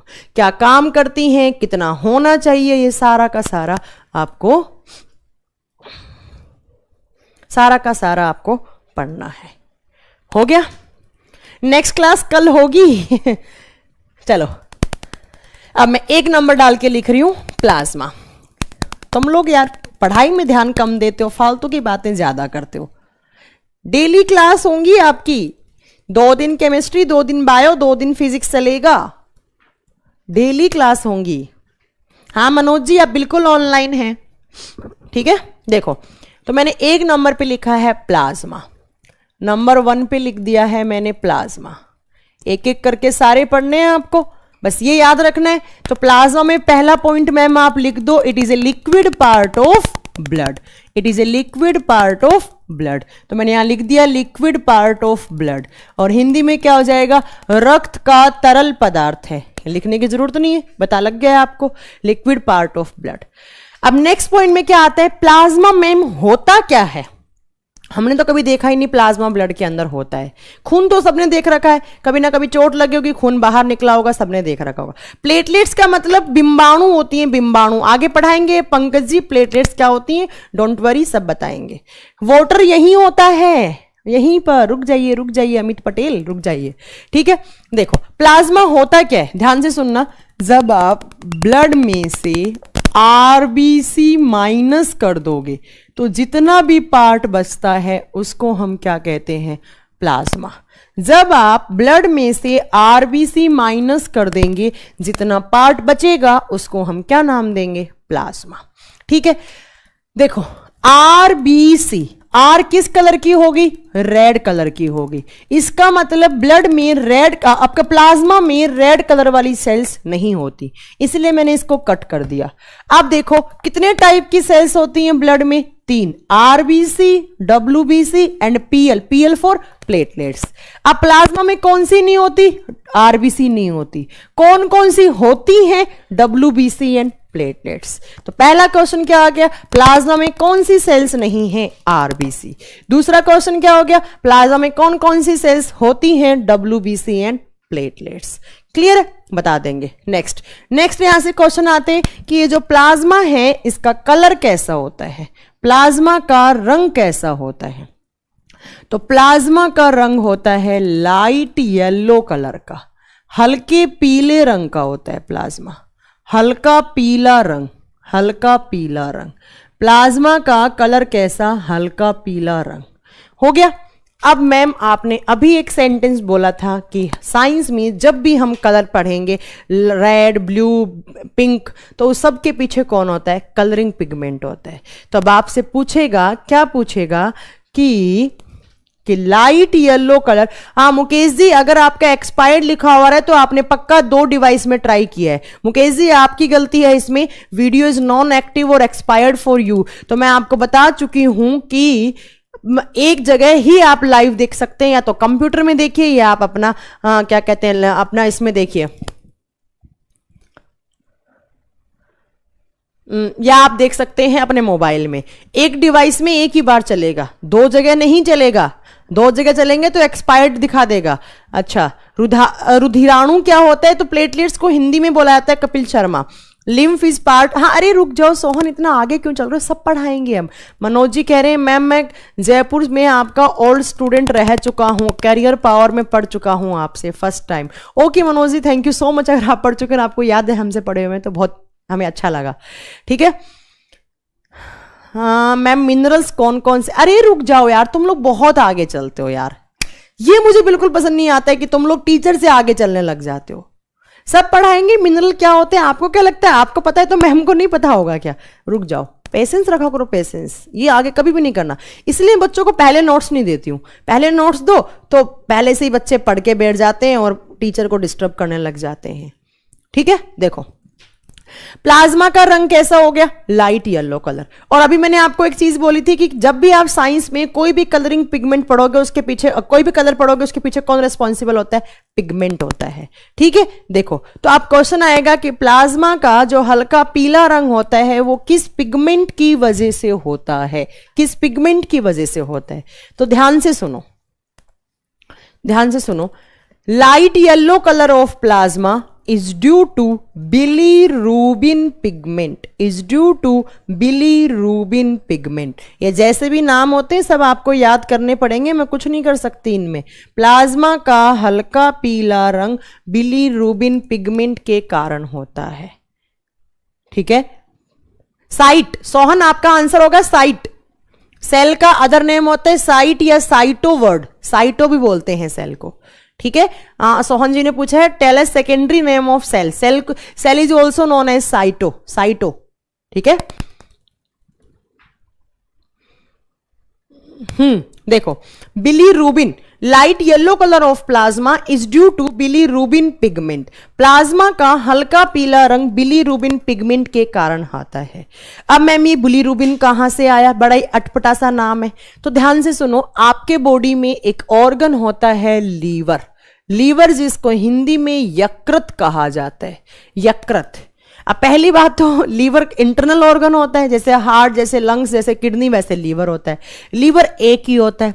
कहां होता है लीवर? लीवर लेफ्ट में होता है या राइट में होता है? ठीक है, कभी भी आप पूछें, आपसे पूछें कि लीवर कहां होता है तो राइट में होता है। स्टमक के राइट वाले पार्ट में, एब्डोमिनल के राइट वाले पार्ट में क्या होता है? लीवर होता है।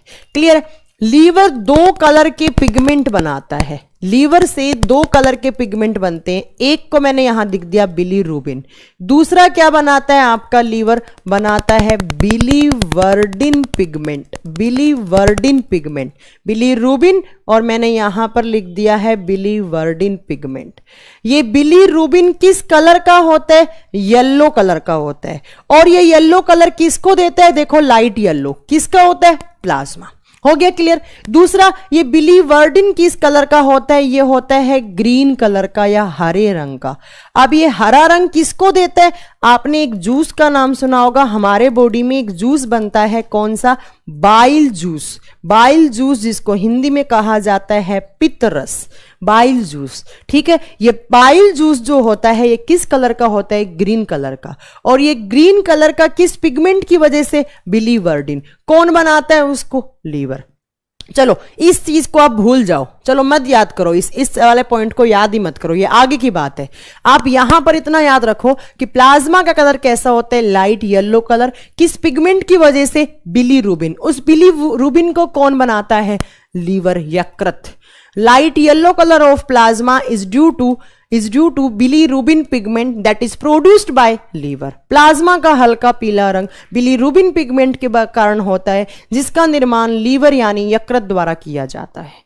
क्लियर है। अब देखो, आपने एक बीमारी का नाम सुना होगा, जॉइंडिस, पीलिया, सबने सुन रखा होगा, सबको हो भी रखा होगा, पीलिया बड़ी कॉमन सी बीमारी हो जाती है, पीलिया।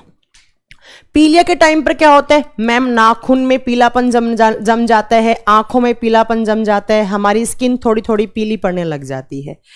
ये जो बिलीरुबिन है ये सही अमाउंट में निकल रहा है तो ये हमारे प्लाज्मा को कैसा कलर देगा, लाइट येलो कलर।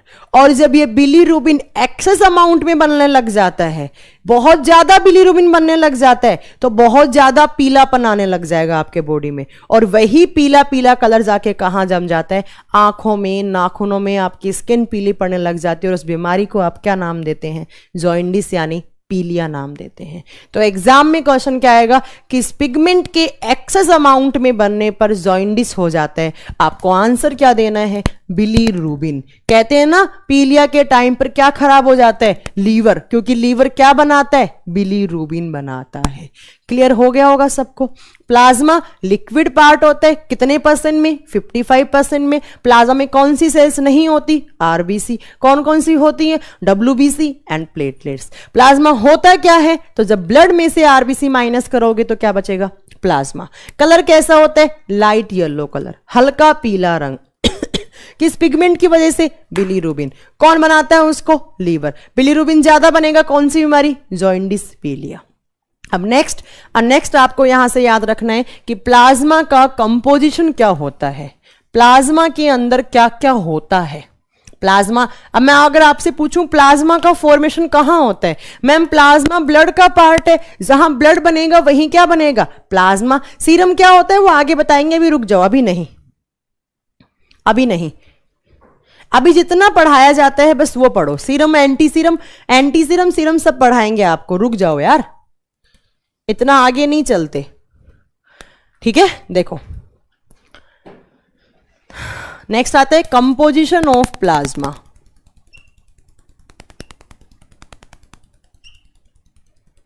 प्लाज्मा में पदार्थ या प्लाज्मा का संगठन, प्लाज्मा का संगठन। प्लाज्मा में होता क्या क्या है, प्लाज्मा में 3 चीजें होती हैं, मेन जो होती हैं वो 3 चीजें होती हैं, ठीक है। क्या क्या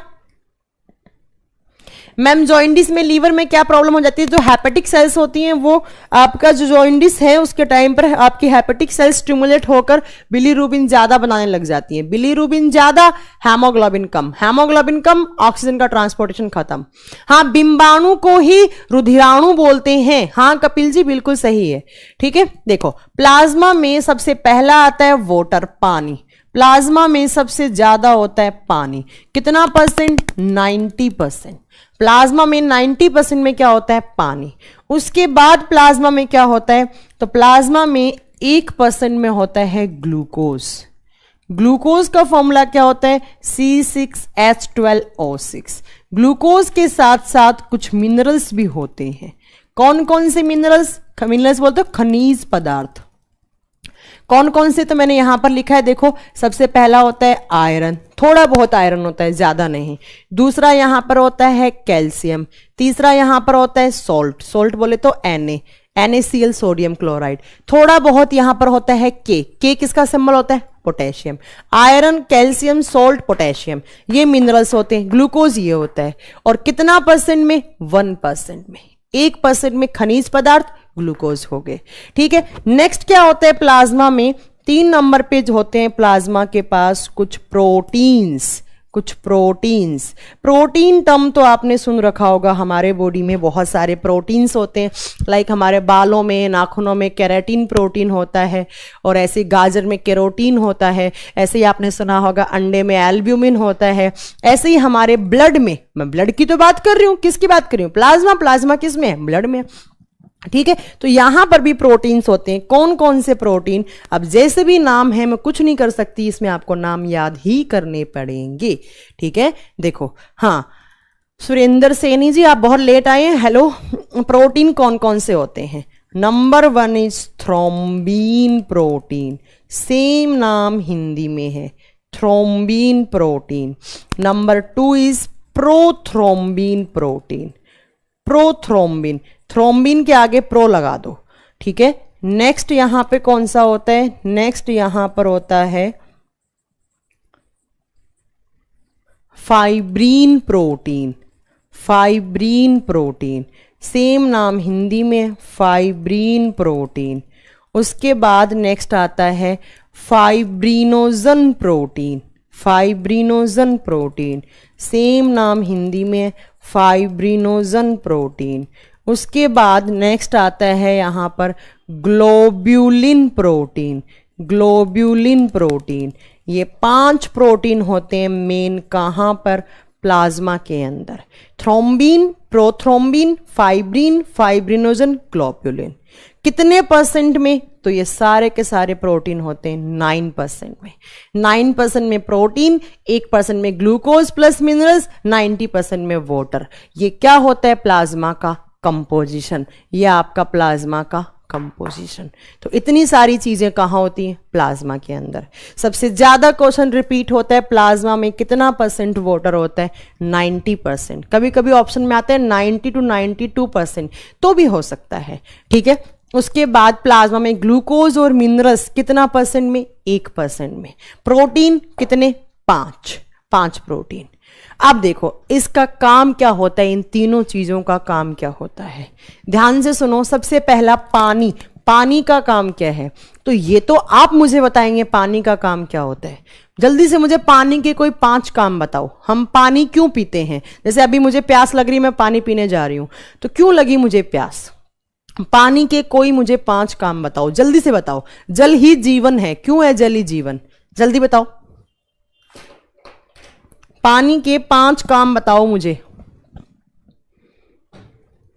और नहीं बता रहे हो तो आज से पानी पीना छोड़ दो।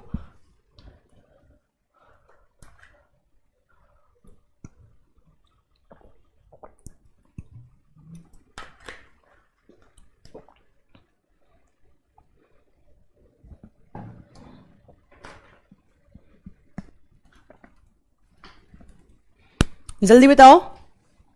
सबसे पहला आया है मैम, ह्यूमन बॉडी के टेम्परेचर को रेगुलेट करने के लिए, बिल्कुल करेक्ट है। मानव के शरीर के तापमान को संतुलन करना, ठीक है, हो गया। दूसरा खाना बनाना, शिवम जी ऐसा कोई आंसर, खाना बनाना, नहाना, ये कोई आंसर देने वाले होते हैं क्या, चलो नहाना ये तुम काम बताओगे। शिवम सचिन जी ब्लॉक करवा दूंगी मैं यहां से। हाँ पहला हो गया, देखो पहला होता है हमारे बॉडी को डिहाइड्रेशन से बचाना।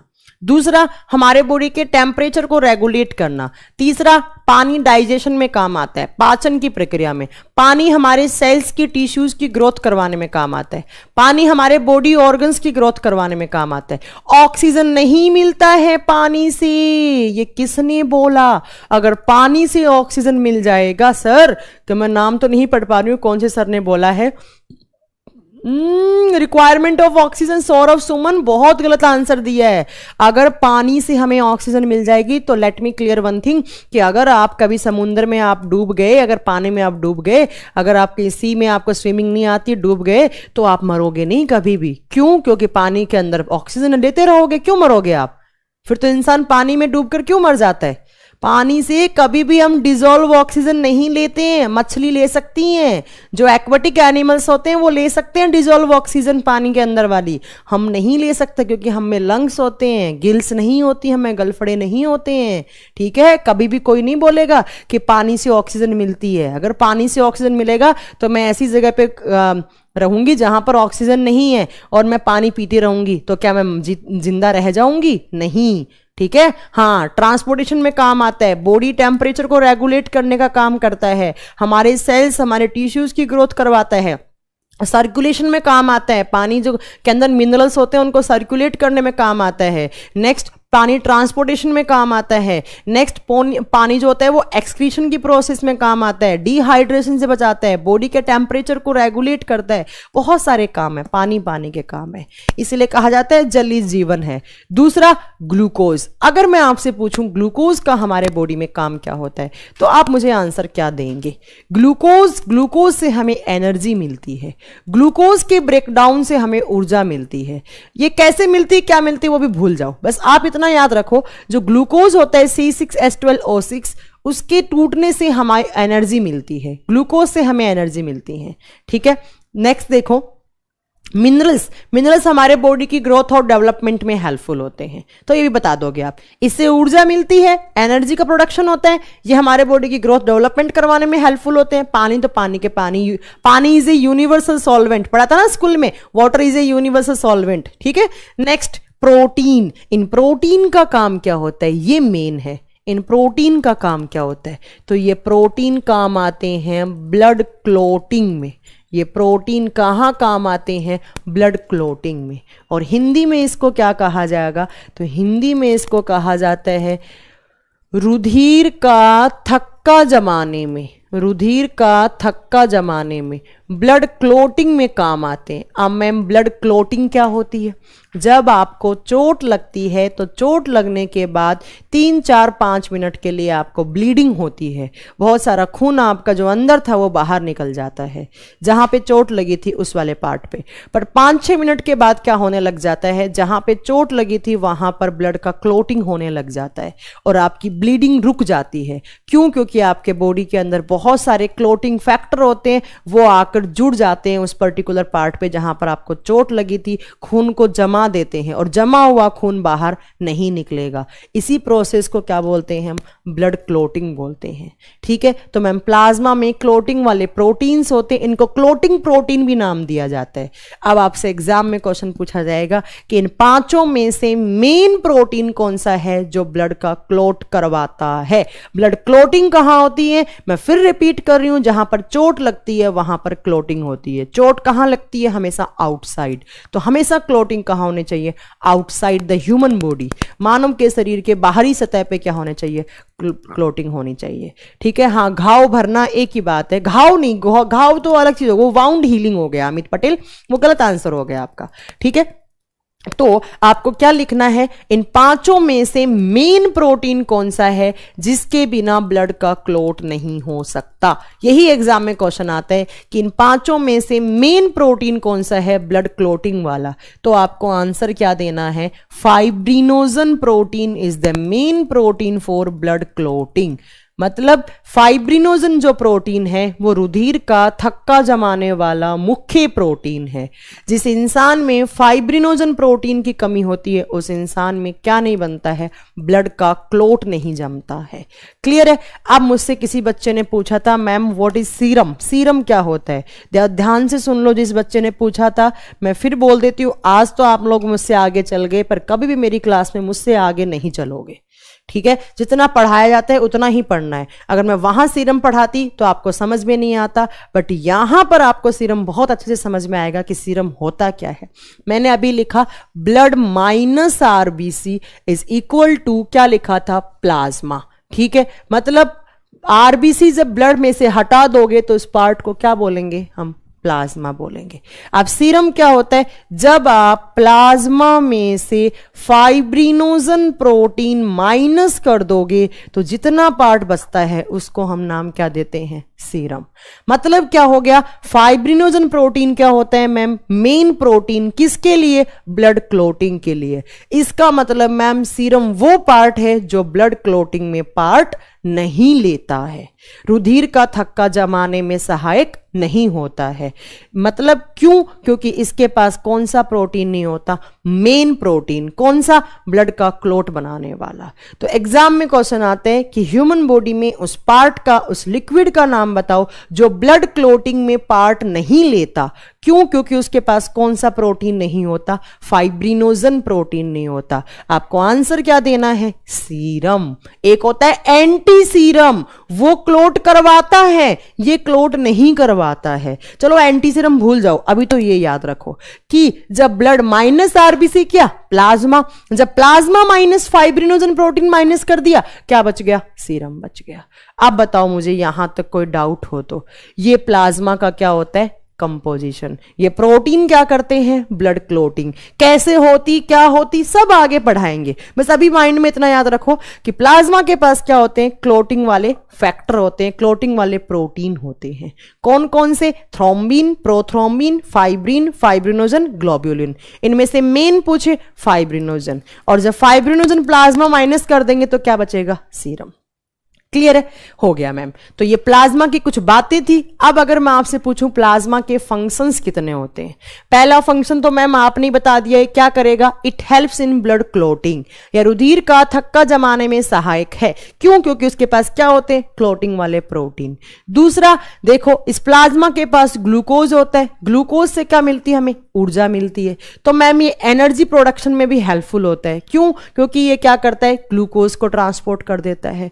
ठीक है, तो हमारे बॉडी में ब्लड में क्या होता है? प्लाज्मा। प्लाज्मा में क्या होता है? ग्लूकोज। और मैंने यही तो सेंटेंस बोला था, सब कुछ कहां घुला हुआ होता है हमारे बॉडी के अंदर? तो सब कुछ हमारे बॉडी में ब्लड के अंदर घुला हुआ होता है। ये सारा कुछ ब्लड के अंदर चल रहा है, प्लाज्मा, आरबीसी, सब ब्लड के अंदर पढ़ोगे आप। ठीक है। तीसरा, तो मैम अभी मैंने आपको एक सेंटेंस कहा था कि हमारे ब्लड का पीएच कितना होता है? 7.4, और मैंने बताया था 7.4 का मतलब है 7.4, ना इससे कम ना इससे ज्यादा। तो एक क्वेश्चन आता है कि ह्यूमन बॉडी के ब्लड के पीएच को रेगुलेट कौन करता है? ह्यूमन बॉडी में जो रुधिर का पीएच होता है उसकी वैल्यू को संतुलन कौन करके रखता है कि इतना ही होना चाहिए? तो कौन? तो प्लाज्मा। ये सबसे अच्छा क्वेश्चन प्लाज्मा का अभी तक आपने जो पढ़ा वो सबसे अच्छा क्वेश्चन आता है कि ह्यूमन बॉडी में, अरे नहीं हिपैरिन अलग होता है। अरे यार तुम रुक जाओ सौरभ, आगे तुम आगे मत चला करो सौरभ, ये 2-4 बच्चे हैं, ये मुझसे आगे मत चला करो, वो हैपरिन वगैरह सब आगे पढ़ाएंगे क्या होता है, अभी नहीं। ठीक है, तो प्लाज्मा का सबसे अच्छा क्वेश्चन क्या हो गया कि ह्यूमन बॉडी के पीएच को ह्यूमन बॉडी के ब्लड के पीएच को रेगुलेट करना। कितना? 7.4। जिस दिन आपकी प्लाज्मा में इंफेक्शन, उस दिन आपके ब्लड का पीएच या तो कम जाएगा या ऊपर जाएगा, या तो खून का पानी बनेगा या अंदर ही क्लोटिंग होने के चांसेस बढ़ जाते हैं। क्लियर है? प्लाज्मा के कितने काम? एक, ग्लूकोज को ट्रांसपोर्ट करना, क्योंकि प्लाज्मा किसका पार्ट है? ब्लड का। ब्लड क्या होता है? सर्कुलेटरी ऑर्गन होता है, तो किसको सर्कुलेट करेगा? ग्लूकोज को। दूसरा, ब्लड क्लोटिंग में हेल्पफुल होता है। तीसरा, तो मैम ये ब्लड की पीएच को रेगुलेट करने का काम करता है। कौन? प्लाज्मा। और यही सारे क्वेश्चंस आते हैं प्लाज्मा से। तो आपका एक पार्ट आज ब्लड का कंप्लीट हो गया। कौन सा? तो ब्लड का पहला पार्ट कंप्लीट कर दिया मैम आपने, प्लाज्मा। मैं फिर रिपीट कर रही हूं कि मैंने आज क्या पढ़ाया, 5 मिनट में रिपीट कर रही हूं मैंने आपको क्या क्या पढ़ाया। मैंने सबसे पहला चैप्टर स्टार्ट किया ब्लड।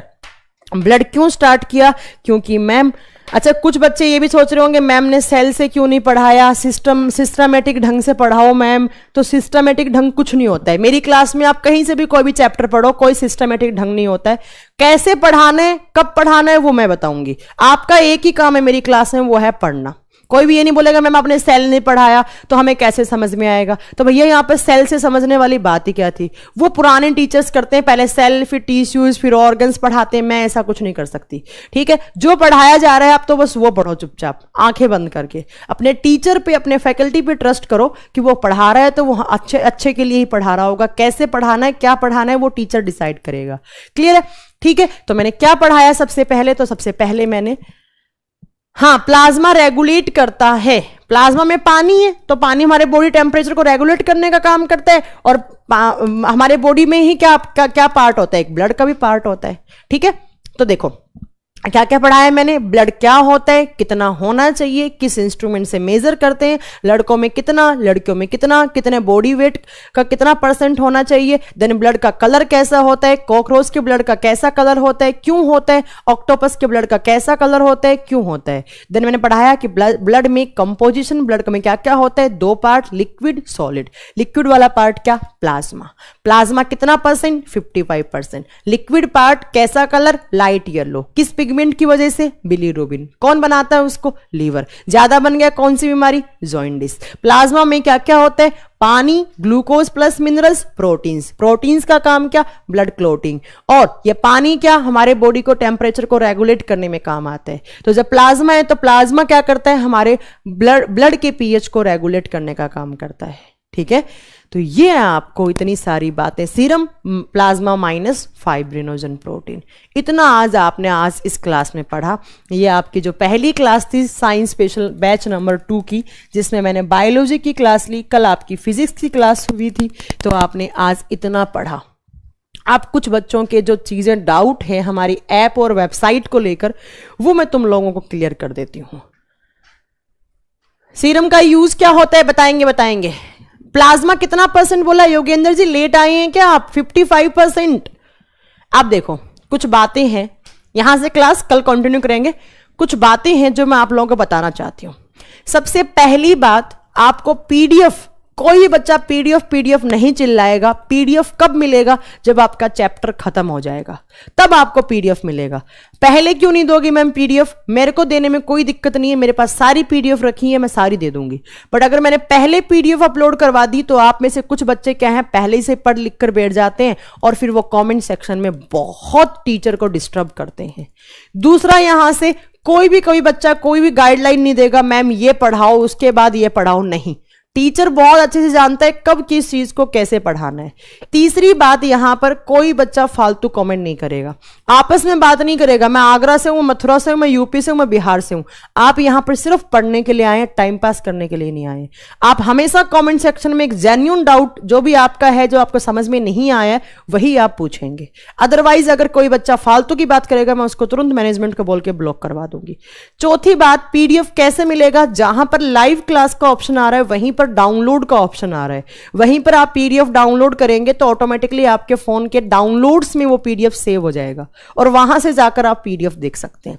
नेक्स्ट बात, एक जगह पे, चाहे आप लैपटॉप में देख रहे हैं चाहे आप फोन में देख रहे हैं, एक बारी में एक जगह ही वीडियो चलेगा। अगर आपने एक टाइम पर लैपटॉप में भी खोल लिया और अपने फोन में भी खोल लिया तो आपका एक्सपायर्ड दिखा देगा, आपका जो बैच परचेज कर रखा था उसको एक्सपायर्ड दिखा देगा। ठीक है, नेक्स्ट, उसके बाद मैं आपको बताना चाह रही हूं कि थोड़ा सा पेशेंस रखिए। हो सकता है 1-2 दिन आपकी क्लास नहीं हुई, उसके लिए मैंने आते ही आप लोगों से सॉरी मांगा हाथ जोड़ के। और उसके बाद अगर जो क्लास नहीं हुई है तो हम संडे को क्लास लेकर, या किसी दिन 3 घंटे की क्लास करवा देंगे, किसी दिन 4 घंटे की क्लास करवा देंगे। वो हम आपका एकदम अच्छे से, जितना भी क्लास नहीं हुई है उसकी हम रिकवरी आपको दे देंगे। उसकी तरफ से आपको कोई टेंशन नहीं होनी चाहिए। ठीक है, हाँ, एक दिन कभी कभी क्या होता है, टेक्नोलॉजी है यार ये, तो कभी कभी हो जाता है, टेक्नोलॉजी में कुछ इश्यूज आ जाते हैं। प्लस ऐप अपडेट का तो, हाँ, हमारी ऐप अपडेट होने वाली है, बहुत जल्दी अपडेट हो जाएगी तो सब कुछ स्मूथ हो जाएगा, आपको कोई टेंशन नहीं होगी। 2 से 4 दिन के अंदर हमारी ऐप अपडेट हो जाएगी, तब आपको बहुत ही अच्छे से आपको सारी चीजें मिल जाएंगी। अब एक बच्चा पूछ रहा है एनटीपीसी एग्जाम के पहले सिलेबस कंप्लीट हो जाएगा, तो मैं आपको एक बात बता देती हूँ, इस साइंस स्पेशल के बैच का कोर्स ड्यूरेशन है 45 डेज का। 45 में तो सिलेबस नहीं हो पाएगा, अप्रोक्स ये जाएगा आपका, मान के चल लो 55 डेज तक तो चल जाएगा ये बैच। तो 55 डेज में अगर बीच में एनटीपीसी आ गया तो उसमें हमारी गलती नहीं है, बट क्योंकि हमने तो बोला है कि 55 डेज में होगा, बट हमारी कोशिश यही रहेगी कि एनटीपीसी और जो आरआरबी और जो एसएससी जेई के एग्जाम है उनसे पहले साइंस स्पेशल बैच को वाइंड अप कर दें। ठीक है, एमसीक्यूज की बात, एमसीक्यूज सारे के सारे एमसीक्यूज आपको एक साथ मिलेंगे। एटलीस्ट जब आपके 3 से 4 चैप्टर खत्म हो जाएंगे तब आपको एमसीक्यूज मिलेंगे, हिंदी में भी इंग्लिश में भी। पीडीएफ हिंदी में भी मिलेंगी और इंग्लिश में भी मिलेंगी। हाँ, सारा दिन मैनेजमेंट को फोन करने की रिक्वायरमेंट नहीं है कि पीडीएफ दो, पीडीएफ दो, पीडीएफ दो। जो बच्चे साइंस बैकग्राउंड से नहीं है उनको तो मैं आपको एक एडवाइस दे रही हूं कि खुद से वीडियोस देखें, खुद से अपने हैंड रिटन नोट्स बनाएं, क्योंकि आप लोगों के लिए बहुत सारे टर्म्स नए नए आने वाले हैं। और जो चीज़ आप अपने हाथों से लिखोगे तो आपको क्या होगा, आपको वो चीज़ आपकी मेमोरी में, आपके ब्रेन का एक पार्ट होता है सेरेब्रम, उसके अंदर जो लोब होती है उसके अंदर जाके स्टोर हो जाती है, और हाथों से लिखी हुई चीज़ें हमेशा आपको लाइफ टाइम के लिए याद हो जाती हैं। एक बार साइंस ऐसे पढ़ लो कि दोबारा साइंस खोलने की रिक्वायरमेंट ही ना हो। ठीक है, सेल कब पढ़ाएंगे? देखो मनोज जी, आपने पूछ लिया सेल कब पढ़ाएंगे, कब पढ़ाएंगे, कैसे पढ़ाएंगे, क्यों पढ़ाएंगे, वो सिर्फ मैं बताऊंगी। ठीक है। एनी जी डाउट क्या है पूछिए मुझे। आपने कहा डाउट क्या है, पूछिए आप। अपडेट कब होगा? बहुत जल्दी होगा मुकेश जी, 3 से 4 दिन में हमारा ऐप अपडेट होगा। जो क्लास नहीं हुई है उसका बैकअप संडे को मिलेगा, या हो सकता है किसी दिन 2 दिन, किसी दिन 4 घंटे की क्लास लगवा लें और आपका सिलेबस हो जाए। कभी कभी हो जाता है, कुछ फॉल्ट हो जाते हैं कि क्लासेस नहीं हो पाती हैं। इसमें आप लोगों को इतना हड़बड़ाने की जरूरत नहीं है। हमारा पैसा डूब गया, पहली बात तो इतना ज्यादा पैसा भी नहीं लिया आपसे कि वो डूब जाएगा तो तुम लोग मतलब बेरोजगार हो जाओगे, या पैसा नहीं है तो मतलब इतना डूब गया तो हम पागल हो जाएंगे। तो बेटा तुम लोगों से ज्यादा हमें हमारे कंपनी का फीडबैक गलत जाए तो वो हम भी तो नहीं टॉलरेट कर पाएंगे। किसी रीजन से क्लास नहीं हो पाई थी, बट अब रेगुलर क्लास चलेंगी। आपके पास स्केड्यूल आ जाएगा, एक वीक का 2 दिन केमिस्ट्री, 2 दिन बायो, 2 दिन फिजिक्स लगेगा, एक दिन डाउट क्लास, या फिर कभी भी एक दिन कुछ क्वेश्चंस वगैरह की क्लास रख लेंगे आप। ठीक है मैम, आप साइंस बहुत अच्छा पढ़ाते हैं तो थैंक यू सो मच। अगर मैं साइंस बहुत अच्छा पढ़ाती हूं तो आयरन होता है रोहित जी, बट बहुत कम होता है, बहुत कम होता है। हाँ, blood minus RBC is equal to plasma, बिल्कुल बिल्कुल एमी जी।